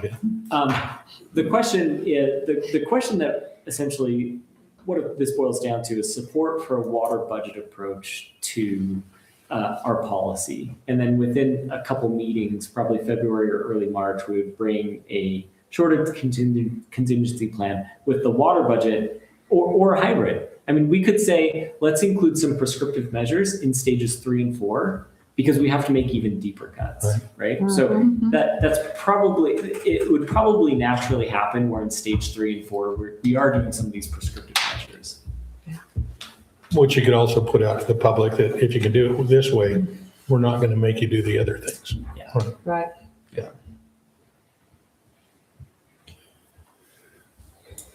Have you had enough feedback from us? I mean, based on the nods, I think that's the general support. Great. Water budgets, the water budget is definitely the easier way to do it. Yeah. And the Conservancy District will also be looking for direction from the city on whether or not we want to include TSWS in our water budget.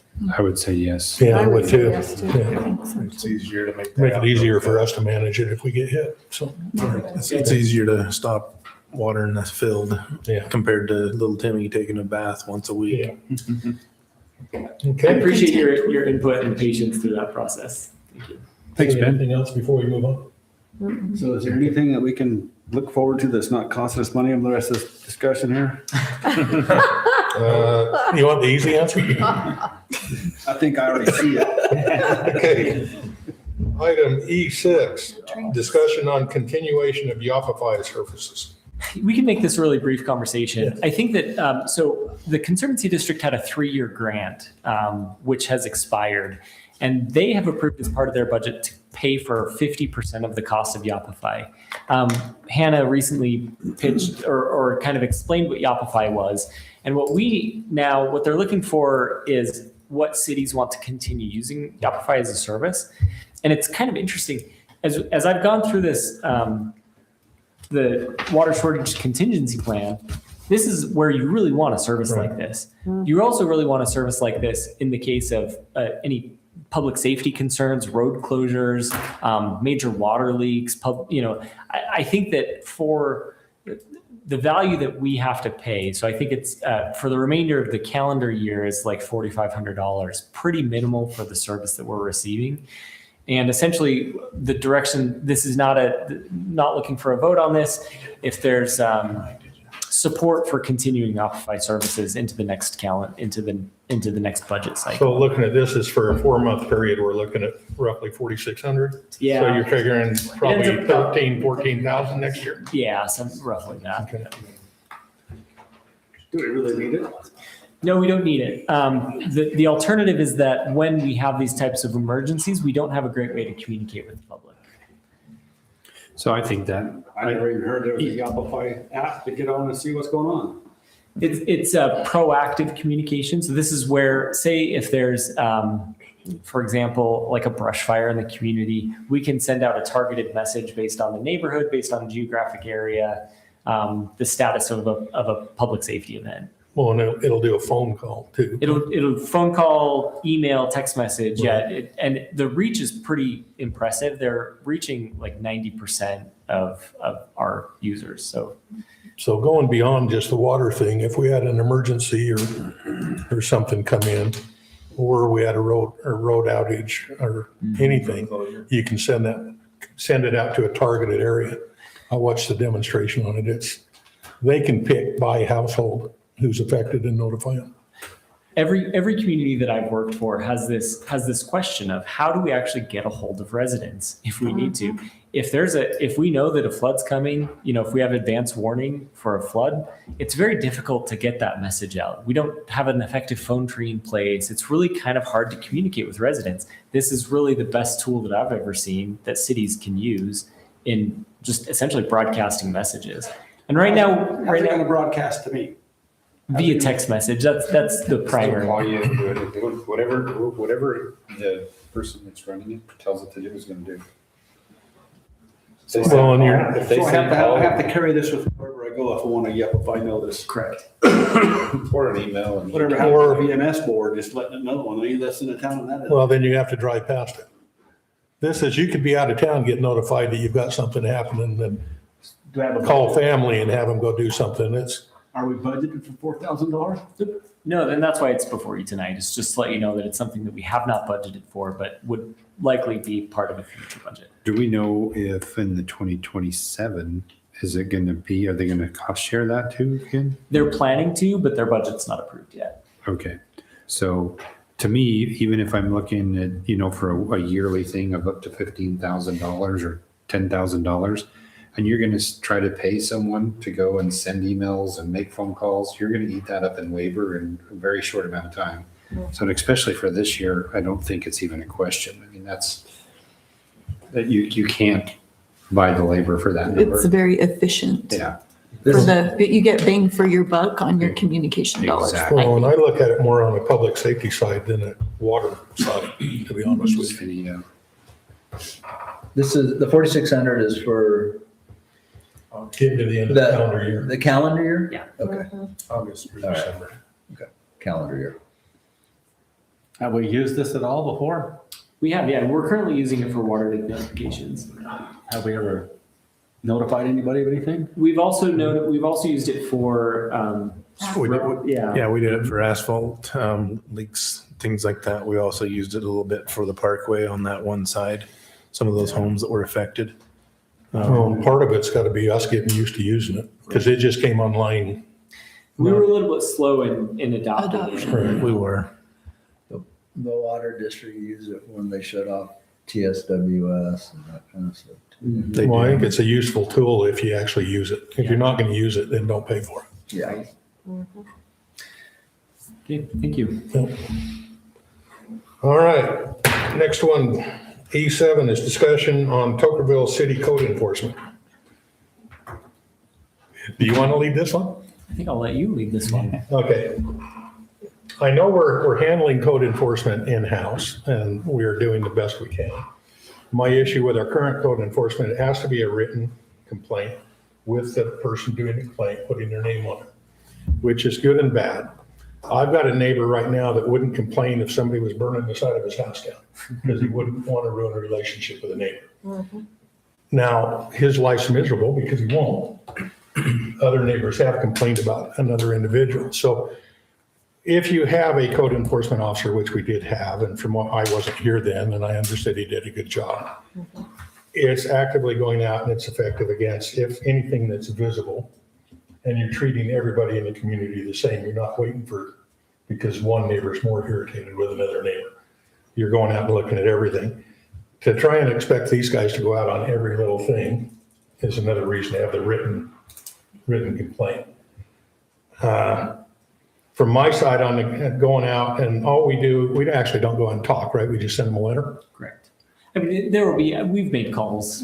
I'd say that's kind of the first line. Okay. Well, let me give you this one. I had a citizen call me on a complaint the other day, and I guess that's, so I went over and talked to the person they were complaining on, and the person corrected what the problem was. I mean, if you've got a body that will actually go out there and talk to them versus we send them a letter, I think is much more effective. We have it budgeted. We have a budget for code enforcement. Now, my other side of it, and I've kind of thrown this out, is with the growth that we're going to have, and I'm throwing this together again, because our building inspector essentially does an enforcement task, right? Is we have a budget for a building inspector. We have a budget for a code enforcement. Neither one are full-time. Could we combine that into one individual that's trained in both? That way we're ahead of the curve on the building coming up, on the inspections on everything that's coming from Firelight, and if we get the other one coming over from Leeds, to where we could probably handle it. We could go back to our current contract if we needed additional to that. But we're killing two birds with one person, and we already have a budget for that. I don't think, in my opinion, and this is from someone who has done a complaint, I don't think we're being effective in code enforcement, personally. We're not. So, Nothing's being enforced right now. so I think we should look at making a change, just my personal opinions. But it is a budgetary item, it's a personnel thing, and that's the council's decision. Our current building code is our fire code enforcement. Our current building code inspector is our fire code inspector also. Yeah, then he's dual. He works for the fire district full-time, and then he's a licensed building inspector, so. He works for us part-time on the building Yeah, code so we enforcement. contract with him. And it's on a per inspection basis. Right. Yeah.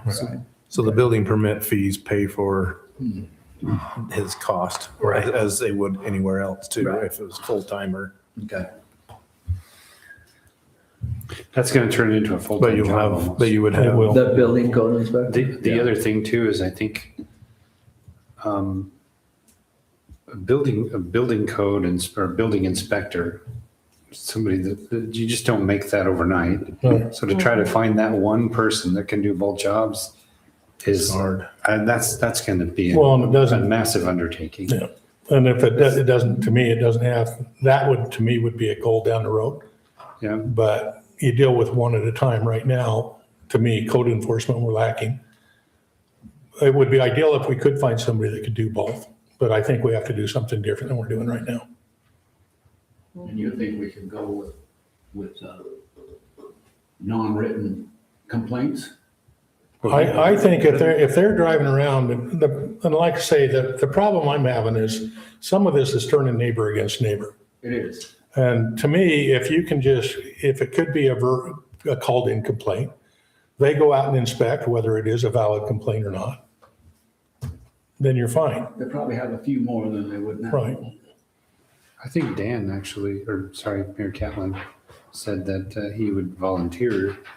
No, I did that years back and they didn't take me, so I volunteered to write their policies and procedures for them, so. Surely there would be a policeman that would maybe want some part-time work. I find it hard to believe there wouldn't be. Well, you got that, and I think in reality, depending upon, and I'm gonna go to retired cops out there too, is I think there may be somebody out there that would be willing to do both. That would be willing to go and get the training to do the building inspector. That's possible.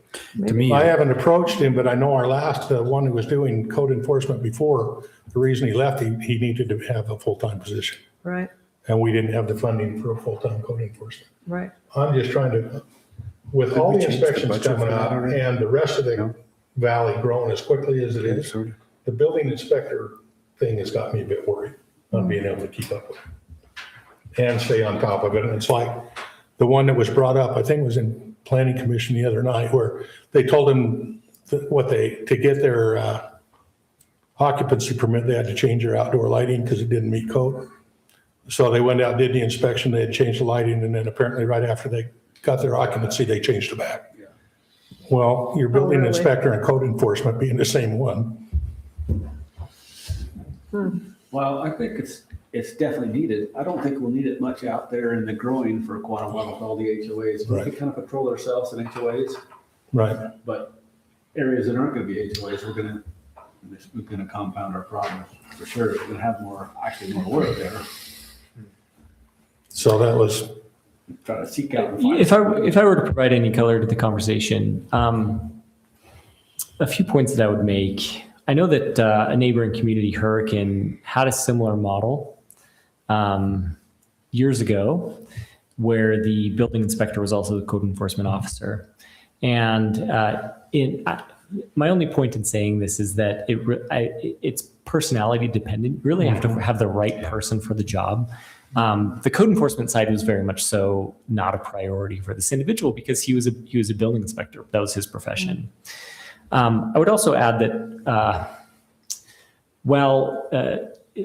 some of the long-running complaints in the community, some of the unresolved complaints, happened while we had an active code enforcement officer who's very effective. I very much liked working with him.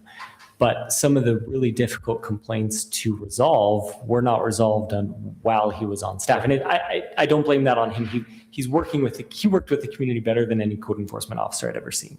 Very much liked working with him.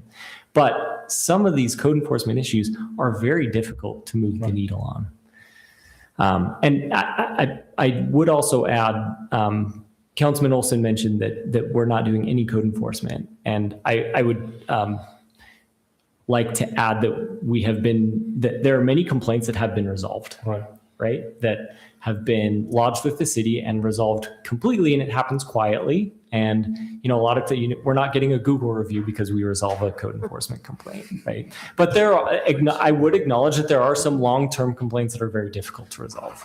But on that, and I can see both sides of it, and I understand what the mayor's saying, because you guys are doing reactive code enforcement, you're not doing proactive. So Yes. that could be an issue. And I understand too, what Wayne's point is the fact that you have to wait for a complaint, a named complaint, not an anonymous complaint in order to do it. So I don't know if going to anonymous system would alleviate that right now, but we'd be lacking the proactive where they're going out and inspecting stuff. So I don't know how we did that. But the other question is there enough work? I mean, are we talking a full-time or a full-time employee? And if we're talking full-time, is there enough work for a full-time employee doing code enforcement? No. Emily, how many complaints are we receiving, say, a month? Is it like 2 to 3? Yeah, maybe. Proactive. So if we're being proactive, I would say that adds some complication also, where if you have somebody who's very active in a community and wants to actively enforce code, that can feel very much like you're living in an active HOA, if that makes sense. This is really a policy decision of the council as to whether or not we're reactive in code enforcement or proactive in code enforcement. If I can just jump in real quick, just to clarify with one thing. To make a complaint, you actually can't be anonymous. And the reason why is because eventually I need someone to testify in court. Right. So I've got to have a witness. I've got to have someone that can come in and actually. Can it start out? Well, unless it's a visible thing where your Yeah. code enforcement officer could be your testifying. Yes. So if I had a code enforcement officer, I could use that as the complainant. Right. But I've got to have a complainant that actually testifies. And eventually, I have to have somebody that I can actually send to the defendant who the complainant is, because they have that right to know. So if it came in anonymous to the city manager or recorder, planning and zoning, they went out and looked at it, then they could be the complainant and take it from there.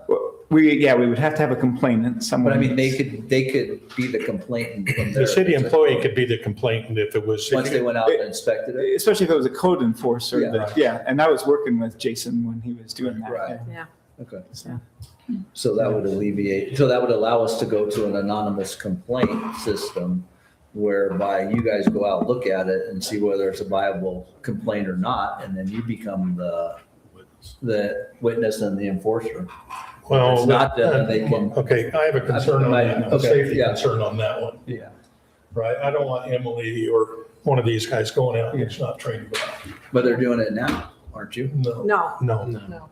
You're not going out They're with They're resolving complaints them by We're, letters. we're observing, but we're not, knocking on the door. and trying to work with the resident or whoever the complaint. And where my point was, I cleared one up just by going up and talking to them, right? So it's, to me, well, like I say, I come out of a law enforcement world, so to me, it's fairly easy, yeah.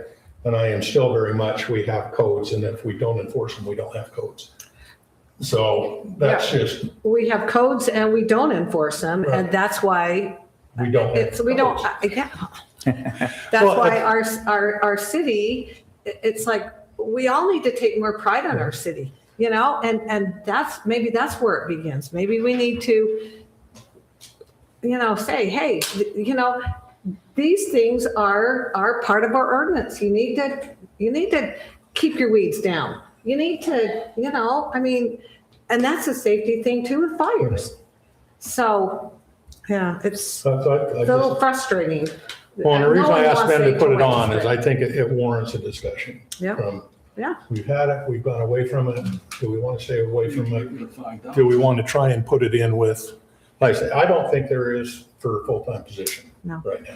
No. I don't. Well, we're But that's we're why- gonna start working on the budget here at the end of the year, so why don't we start focusing? But there on the budget again, first? that's why I was saying if we could find someone that would be willing to campaign, we could do a half and half. And that could adjust either way. If there's more building inspectors, they do a little less code enforcement. If there's less building inspections, you do more code enforcement. So that one person could adjust depending upon the demand. Don't we save a lot of money by only having a contract for the building inspector and not having a code enforcement? A full-time employee is way more expensive than two part-time employees. Is that Yes. That's correct. budgetarily correct? It's also, when we're contracting for building inspection services, it's proportional. So you're guaranteed that your fee covers your inspection costs. Yeah.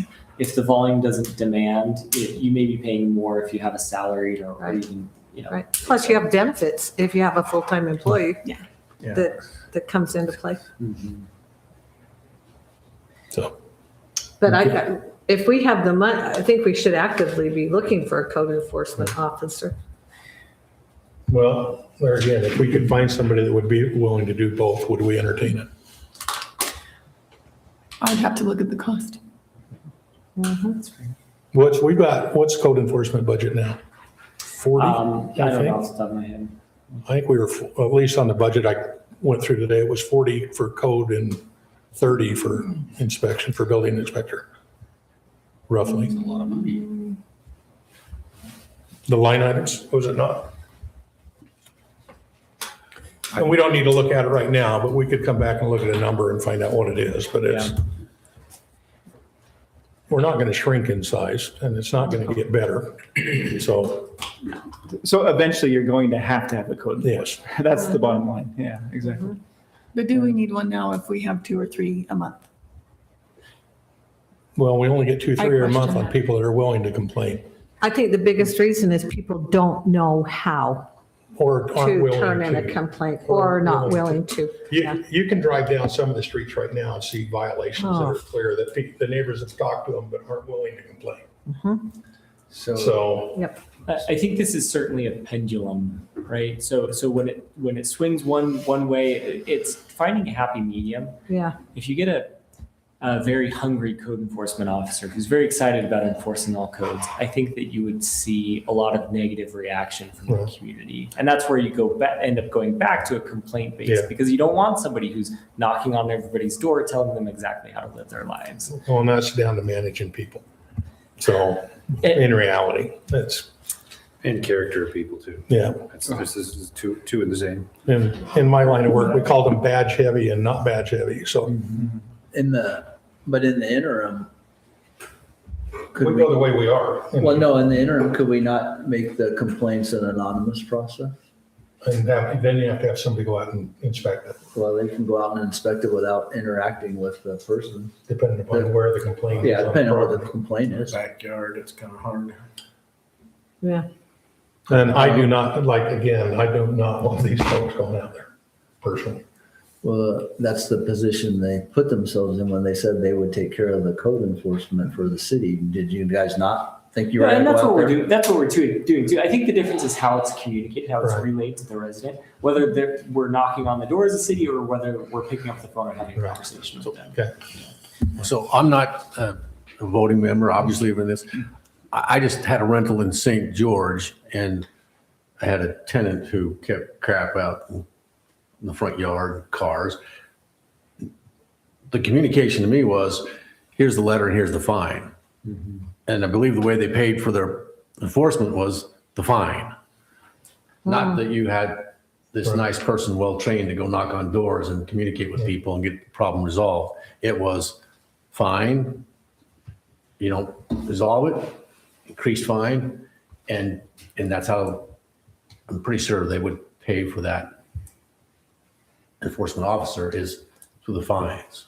For those that wouldn't comply. And Well, you get fined because you just didn't comply, and so the fine was right out the gate.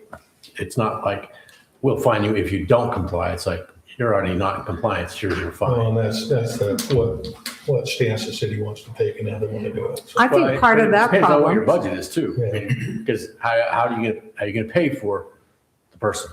I think part of the problem though is some people don't understand that they can't have an old car parked out front.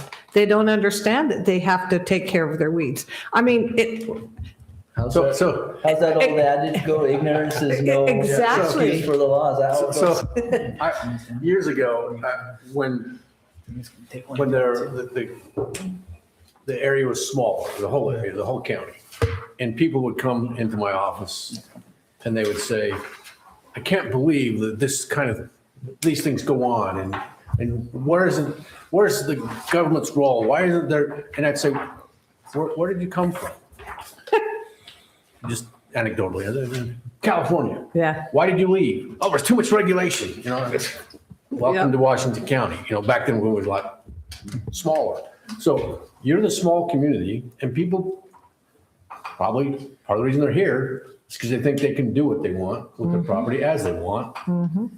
And if you want to change that, well, then it's your policy you have to set. I like Utah being a free state.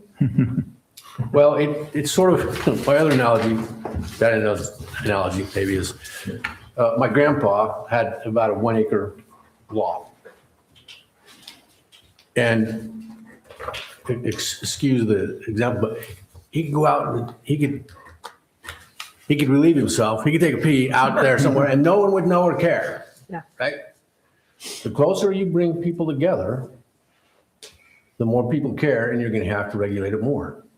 So it's no longer that free ability to do what you want, because you have brought people closer together. And if you do that, and when you do that, you have to then regulate. Yeah. So I think this kind of leads into where I was asked to come and talk to you about the justice court process. And there are 3 different ways that someone can be brought into the justice court process. And one of them is this complaint request. And so every citizen has the right to file a complaint request. And then what will happen is it will come to me for review. And if there's probable cause, then I'll actually file an information, and that will bring the case into the justice court. And so that is an option. Every citizen has that right to do that.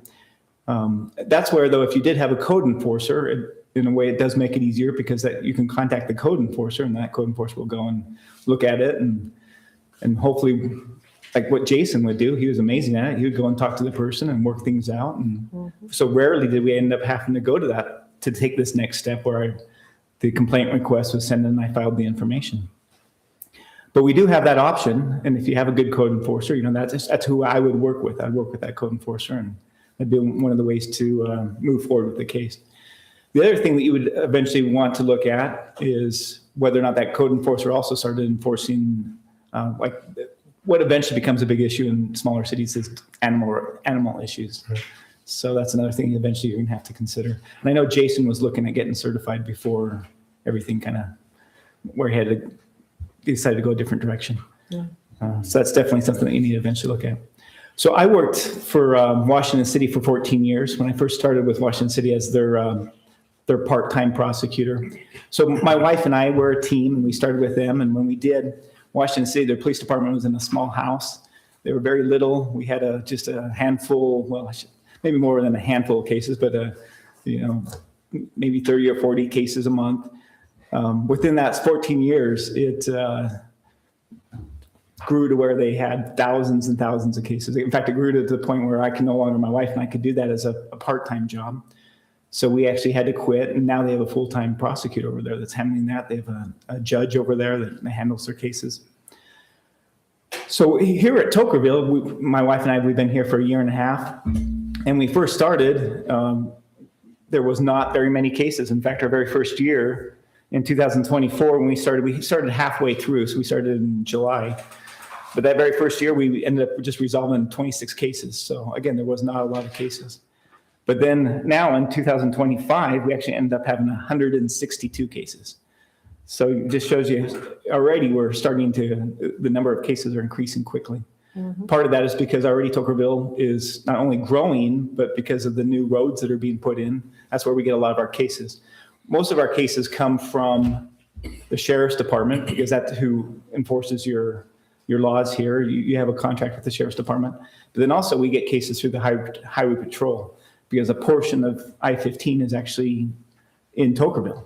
And so any of those cases end up coming in, and if they're a Class B misdemeanor, Class C misdemeanor infraction, then those are the ones that I would prosecute.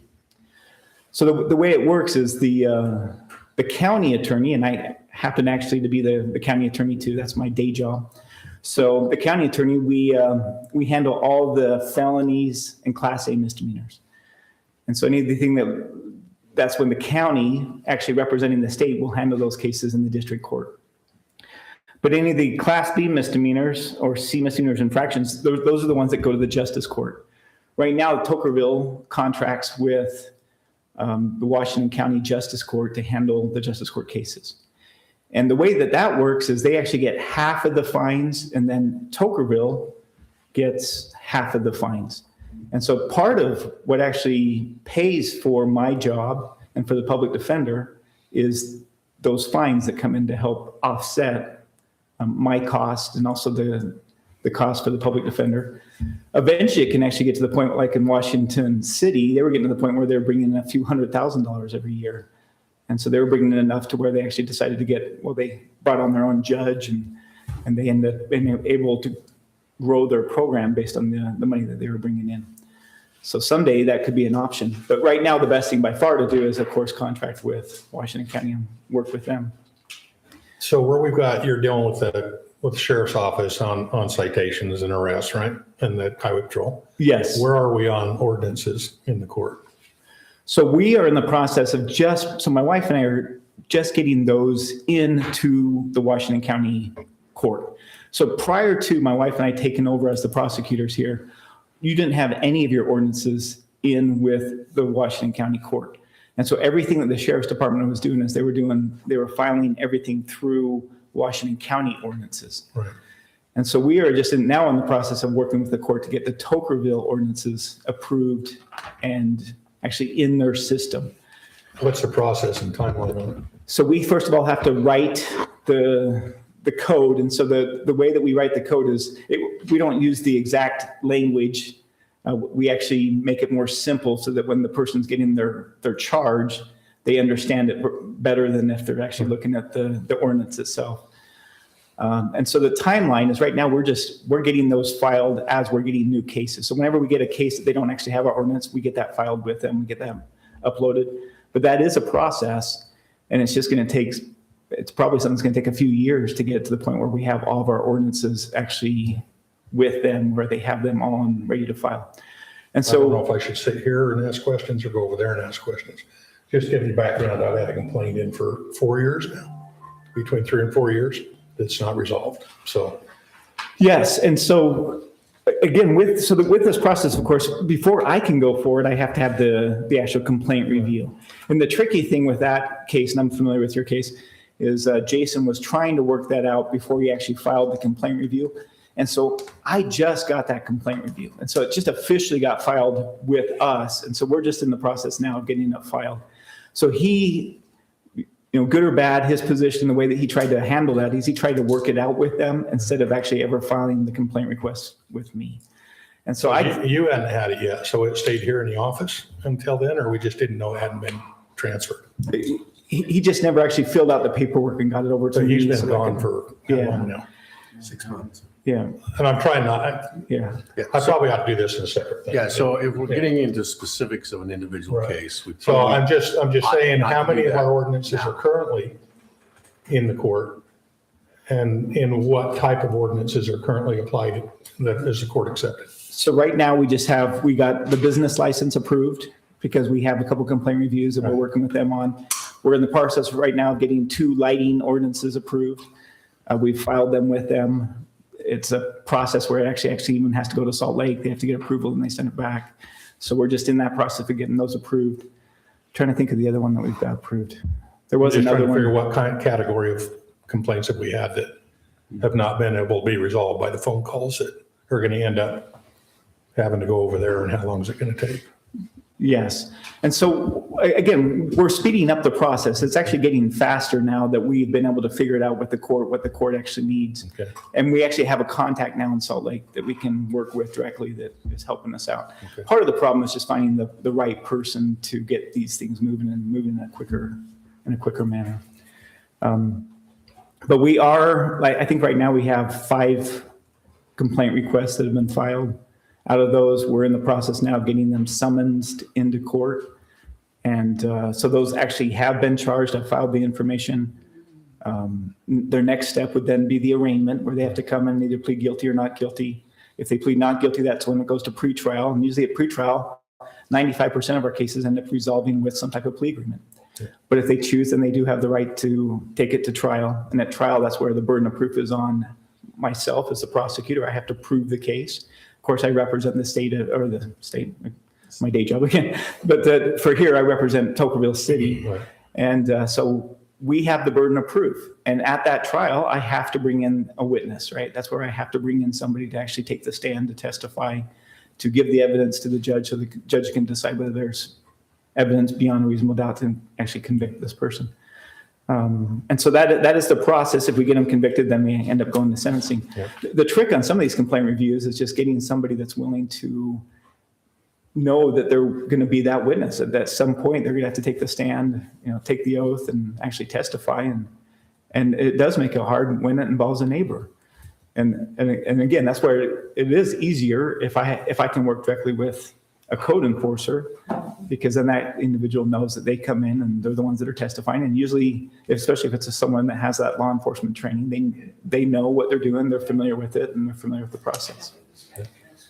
But it is definitely a process, getting things started with a new city. It just takes a while. It took a while for us to really get up and going with Washington City, but now they got their own court and they're running smooth. So it's just going to take a little bit of time. But again, money-wise, the total cases that we resolved out of that 162, based on the half of the fines that Tocqueville should be seeing, $21,892 back to the city. So again, that's money that's coming back to Tocqueville to help pay for costs. So I'm expecting in 2026, those numbers are probably going to double. And part of that is now because we get quite a few DUIs at like truck stops. You definitely get more cases that are going to be coming out of here as the city grows, and that's just the reality of the way it works when it comes to the larger you get, the more crime you're going to see. Overall, I do have to say, though, that in Washington County, we live in an amazing place. Overall, our crime rate's very low compared to other communities that are this size. And so we're very lucky to live here. But we do have crime, and with growth, it does bring in, unfortunately, more crime. Yeah. Any specific questions, though, that I can answer for you?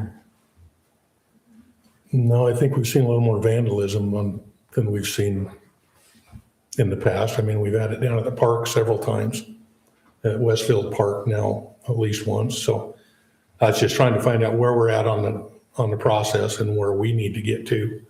The vandalism would go under county code. That's covered, but the ones that are particular to our city is the one. And from when I was on the planning commission, it was always, why are we doing the new ordinances if we have no way to enforce them? And if we enforce them, where are we taking them? Because they're not going to court. So that's been a long time coming. So so I appreciate what you're doing. Yes, and again, if we start getting more focused on which ones we want to enforce, we can definitely work and make sure we get those in with the court so that we can enforce those. Okay. I would make a suggestion, though, if you do have a complainant and it's going to take a while, that you reach out to the complainant. Yes, and I think that is important. Absolutely, that the complainant understands that. Yeah. Okay. There's this kind of question of, privacy when it gets into the enforcement of a code where it's like, how much right should the complainant actually have to know about the status of the situation with that private property owner, right? Should they simply know that it's in progress, that it was heard, or should they get really progress status along the way? Anyway, yeah, there's always like kind of this privacy concern that we have in the community. If I were to pose a question, for those that don't know, also, Jerry's a fantastic resource for our community. He's recently really grateful to have him. He's the county attorney as well, kind of serving us on the side. So he's a great resource staff for many things, not just as our city prosecutor. So the question with your level of experience, do you have a recommendation for a community the size of Tocqueville? Like, what have you seen as far as experience as it relates to reactive code enforcement, proactive code enforcement? How are communities most effective in enforcing their codes that they're adopting? Well, again, at some point, you're going to have a code enforcer, and I think that's going to happen here sooner than later. I think you want to balance. You do want to have someone who is proactive, at least enough that's getting out there and really making a difference. And I also, again, one of the number one things that I see, and I saw over and over again in Washington City, was the problems with animals. And I'm starting to see more of that here in Tocqueville. And so that's something you're going to have to start addressing. If you can get a good code enforcer like Jason Levitt, he was amazing. I think that would be a huge positive. I felt like we were just really getting up and going, and things were just really moving in the right direction when unfortunately he decided to move on. If we had a code enforcer that was proactive, that would give them more to do also, instead of just being reactive to the complaints, right? And especially if you had someone like, again, that's willing to go and actually talk to people Yeah, and help try to get matters resolved. right. That can make a huge difference, especially in this community. I think the goal of this community, of Tocqueville, I mean, you're still a smaller community where you really want to be helping each other out. Mhm. And I think that's huge. I think that's really important. And so you need to find the right person. Well, I think that's a little different from what you were saying. And the individual that I talked to says, I went up to him and says, I'm going to talk to you first. Don't make me come back. And because that's when your enforcement piece comes in. So if you can resolve it with a conversation, then that's better. So at least in our community, once it gets big enough and rough enough, that kind of goes by the wayside. But I think in the way Tocqueville and how we want to keep it right now is you definitely have to have the right person in that position, or it can be very bad. So. And I've seen that. I've actually seen both. Worked with amazing code enforcers, and we actually had some that eventually have to get let go because they don't understand what their job really is about, and that they're there to serve the community and not make it worse. Yeah. We've had that here in Tocqueville. Yeah. With our budget, Ben, I know budgeted 30,000. So is the goal at some point that the revenue, the half revenue we get for enforcement will cover the prosecutor? Is that a goal or is that a realistic goal? Yeah, whether or not that's realistic, I mean, I think it's important that we have a prosecutor available so we Sure. can enforce our code. Right. I don't know if it's ever practical to actually have it fully cover the cost, right? Whether that's possible. Yeah. That's not, I guess what I'm trying to say by that is that's not necessarily how I would define success of the program, Sure. right? Whether or not that's not a. Yeah, especially since I guess your goal is not to have more crime, your goal is to actually hopefully to reduce the crime. So overall, we're hoping that if we're being effective, and I'm working well with the sheriff's department, and I have a great relationship with our sheriff, and our goal is to actually keep crime down and to work hard. But even with the sheriff's department, we're trying to be proactive. We're trying to get out there and actually prevent crime before it happens. Well, see, and I think that's the same thing with code enforcement. If you Yeah. know somebody's out enforcing code and telling you got to clean things up, it's more likely you're not going to have the problem in the first place. So Yeah. it's preventative as much as it is, enforcement side. So, Absolutely. Yeah. okay. So next question. Do you Yes. have one code enforcer that might be interested in part-time work? Well, I think you're the one that mentioned that law enforcement officers often are looking for part-time jobs. Yeah, And so that even if you found the right law enforcement officer, that would be ideal. yeah. And so that'd be the place to start. I guess you'd want to look at probably someone that's in a reasonable distance and be willing to come here and do that. Sometimes it's better to have somebody that lives in Herc and then comes in. and It's does the better job. Right. to be, Yeah. for an enforcement side, Yeah. a lot of times it's better to be outside your own Yes. community. It is, yeah. Unless you And the just way have a we- really the way thick we skin, did- like some of us, but And the way we did get Jason yeah, was we put it out through those channels. yeah. We put the job opening. Well, we got 12 retired up in just one part right now, so it's kind of interesting. We're going to start our own club. There you go. But, all right. Well, I appreciate the update. I was wondering where exactly it was at and what. And I'm happy to talk to you more about your specific situation too. Well, that'll be a separate thing, but Yeah. yeah, I've just been told that we're having trouble getting it in the courts to accept our codes, and that I was having a hard time understanding why. I've been in law enforcement. My whole family's in law enforcement. My sister was a district court judge clerk. So we're all in there going, and trying to get it into the court was just kind of, Yeah. I've never seen it before. Yeah. Unfortunately, it was Salt Lake that was giving us the hold up. Yeah. And we just had to find the right person. Once we found the right lady that was willing to help us, it made a huge difference. All right. But for a while there, we were getting the runaround, unfortunately, left and right. And no one wanted to, help little Tokerville is, I guess, the problem. And so that's the way it shouldn't be, right? But it's Yeah. just, you got to find that right person. Yeah. Okay. All right. Well, thank you. Yeah. All right. We are open and Public Meetings Act training. What we've all been waiting for. Can we take a break first before we You wanna start? take a break? Sure. Yep. All right. Because I might put you to sleep. 10 minutes? All night, don't you? That'd be great. All right. For you, well, 25 after, you got 13 minutes. Those three things there at the beginning. Yeah. Well, yeah.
at least 2 times, but, Yeah. okay.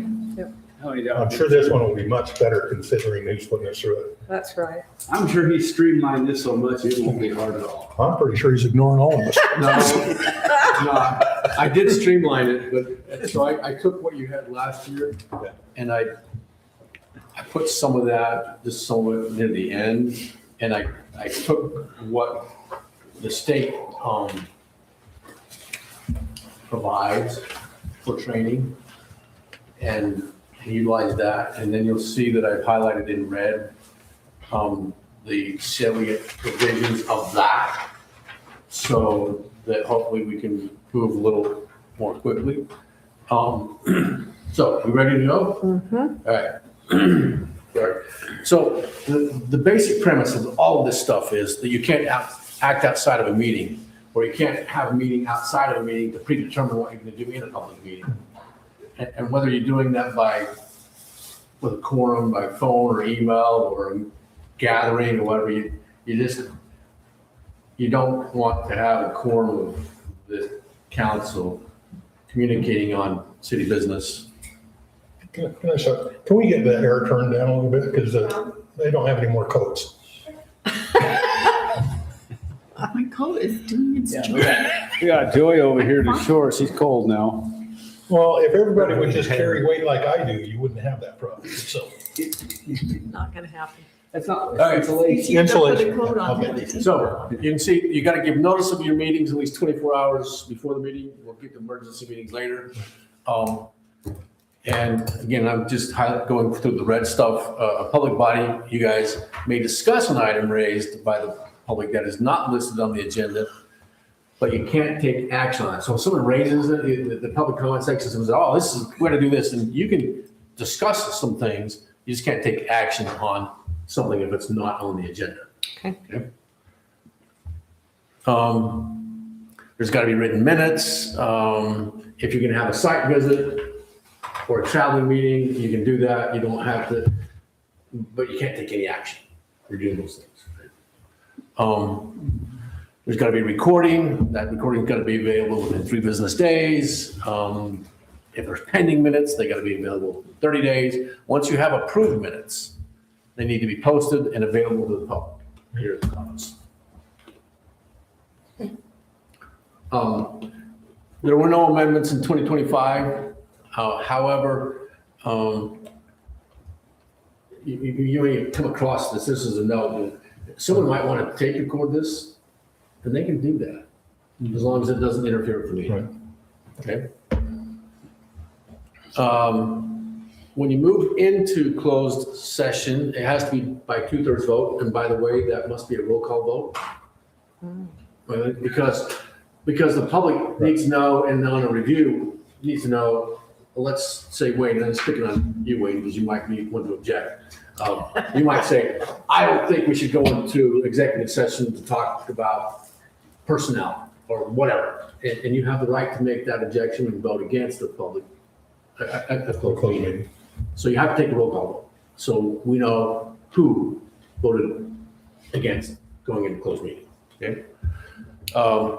You're generally familiar with what the things are in a closed meeting, so I'm not going to talk about all those. So once you close a meeting, you must announce and record in the minutes the reasons for closing the meeting. You guys always do that. This is a weird one that never really happens. You're supposed to announce the location of the closed meeting. We're not moving. The closed meeting is going to be right here.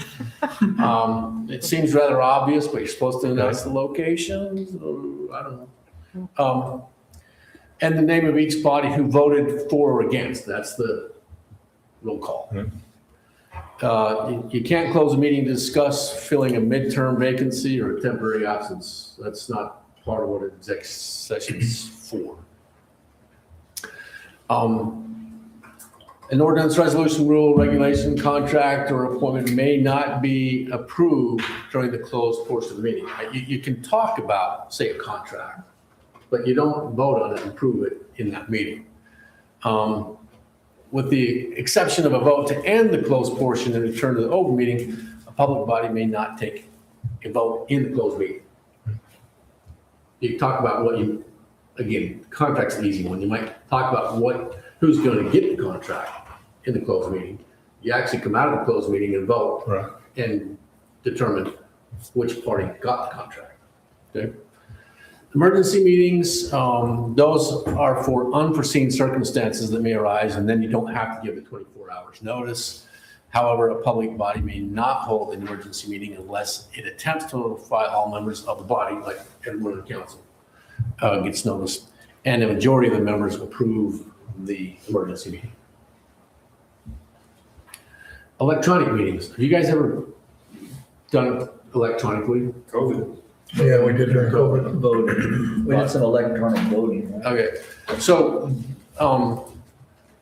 there is this requirement now that everyone be, and I'll get to some more of that requirement, but if you're going to do electronic communication amongst yourselves, you have to have, or for a meeting, you must have an anchor location, which means you have to designate this is where the public can show up to participate.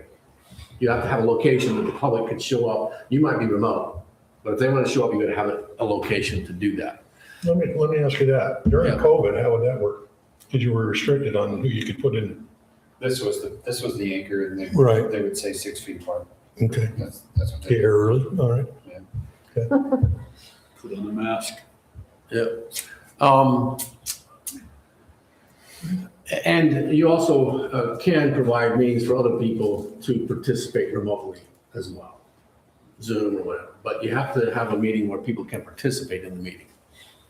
I mean, any final action taken in violation of the Open Meetings Act could be voidable. So if you did something and you didn't follow the rules, whatever you just did might be void. And you could get nailed for Class B misdemeanor. Anchor location, I'll just tell you that there has to be one. I'm not going to read the definition. And a meeting means a gathering where you have a quorum present for the express purpose of taking action or to receive public comment, deliberate, or take action. If you're meeting together and talking about business, you're deliberating. So just figure you're never going to have a quorum together to talk about anything. Now, I can go through some potential examples, but let me just ask you guys if you have questions first. Okay, I'm gonna skip through. Is it okay during the council meeting that you text your family? Yeah, I don't even want to lay against it, but it might look weird to the public that you're doing something. I'm not worried about that. I texted my wife, sorry. I texted my business partners too, just before I started this. During a public meeting, can two council members start to whisper between each other about a budget item being discussed? No, you shouldn't be doing that, right? Can you send some sort of witty group text? The bottom line here, look at the bottom left.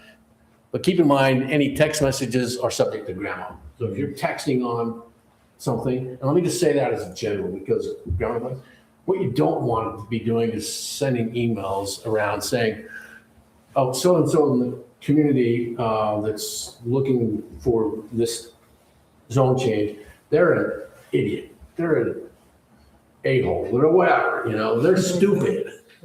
You don't want that stuff in the public record. You have a level of professionalism and civility that when you are doing this, what you might say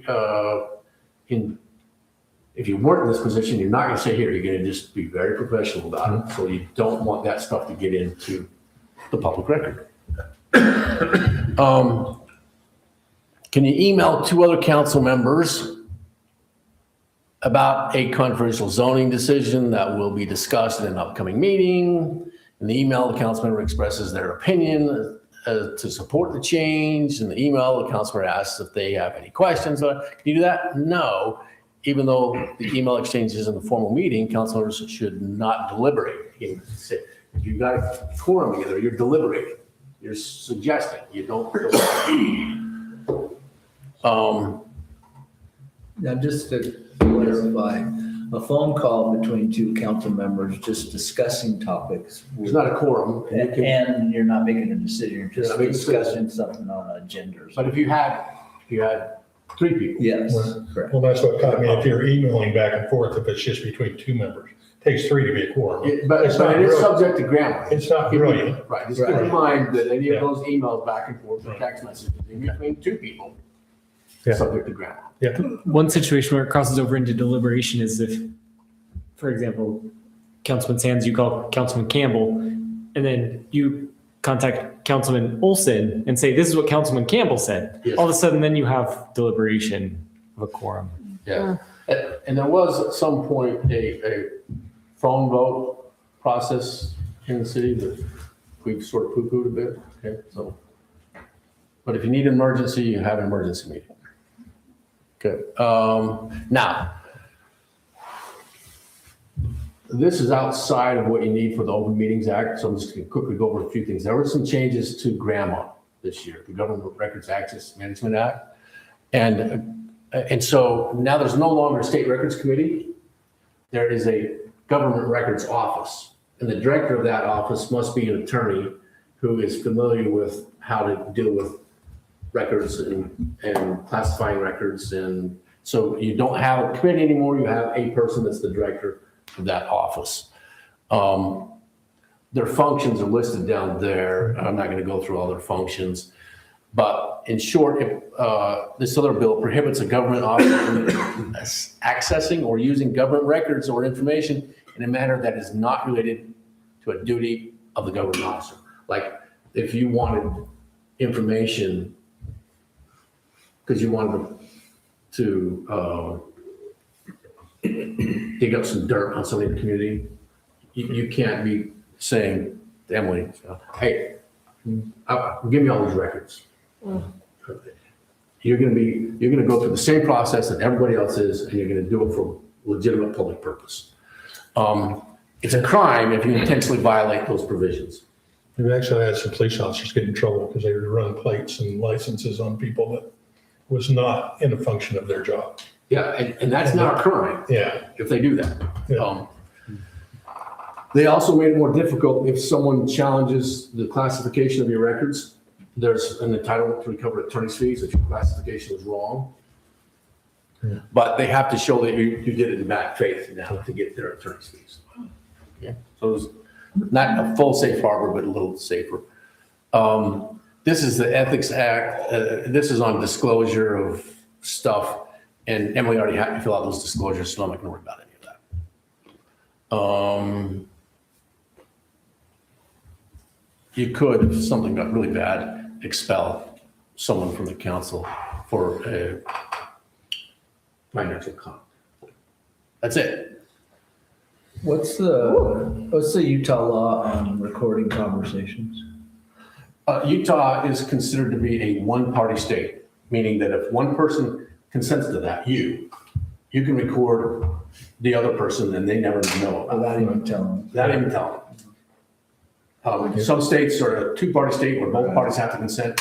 Some states are sort of a hybrid between that, and certain things can be a one-party conversation, recording. And so What is, if you know, what is Utah's reasoning for that? I don't know the reasoning. I'm assuming that Utah has found it more advantageous, less subject to dispute, to allow that evidence in. If somebody said it, somebody reported it. They said it and you record it. Yeah, I mean, if you're person enough to come out and say something stupid, then you should be person enough to deal with what you just said. But that's my interpretation of it. There are a number of states that are one-party states, and there's a bunch that are two-party states. So yeah, someone could sit in this meeting and have a tape recorder in their pocket, and you never know, and it's okay. Yeah, and it also counts if you're in an area that you have no expectation of privacy. Sure. That's different. Yeah, that's a little different. And That's different. That is a little different, but it does come into play when thinking about conversations over the fence. Yeah. And whether You can, as neighbor to neighbor, sort of record those. Yeah. And all that, but anyway, general rule is one party stay. Yeah. Any other questions? Did I make that fast enough? No, that was quick. That's great. Well done. Okay. Hey. I retained my job for a week.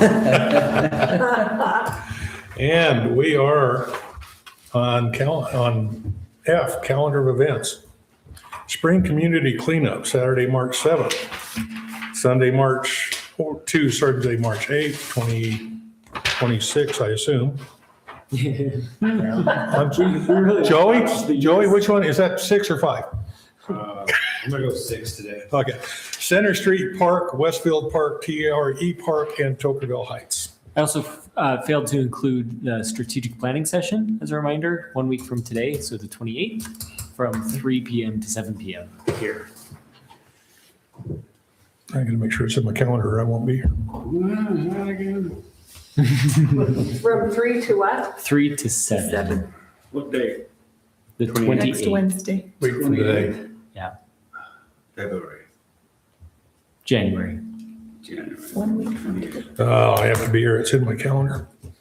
Okay. And I've been told we need to move into closed session in a closed meeting. So can I get a motion? I make a motion. We need it all, Ben? We need them all or just the property acquisition? case. You need that. Do them all just in case, all right, we'll do them all just in case. Yeah, 'cause I'd there's, like to make a motion that we go into closed meeting, discuss litigation, security, property acquisition or sale, or the character and professional competence or physical or mental health of an individual. Do we have a second? I'll second it. Tuckerville City Office. Located in the Dokerville City offices. There we go. Thank I'll you. second it. Okay. We'll do a roll call. Aye. Chamberlain, aye. Aye. Aye. Okay. We'll move into closed session.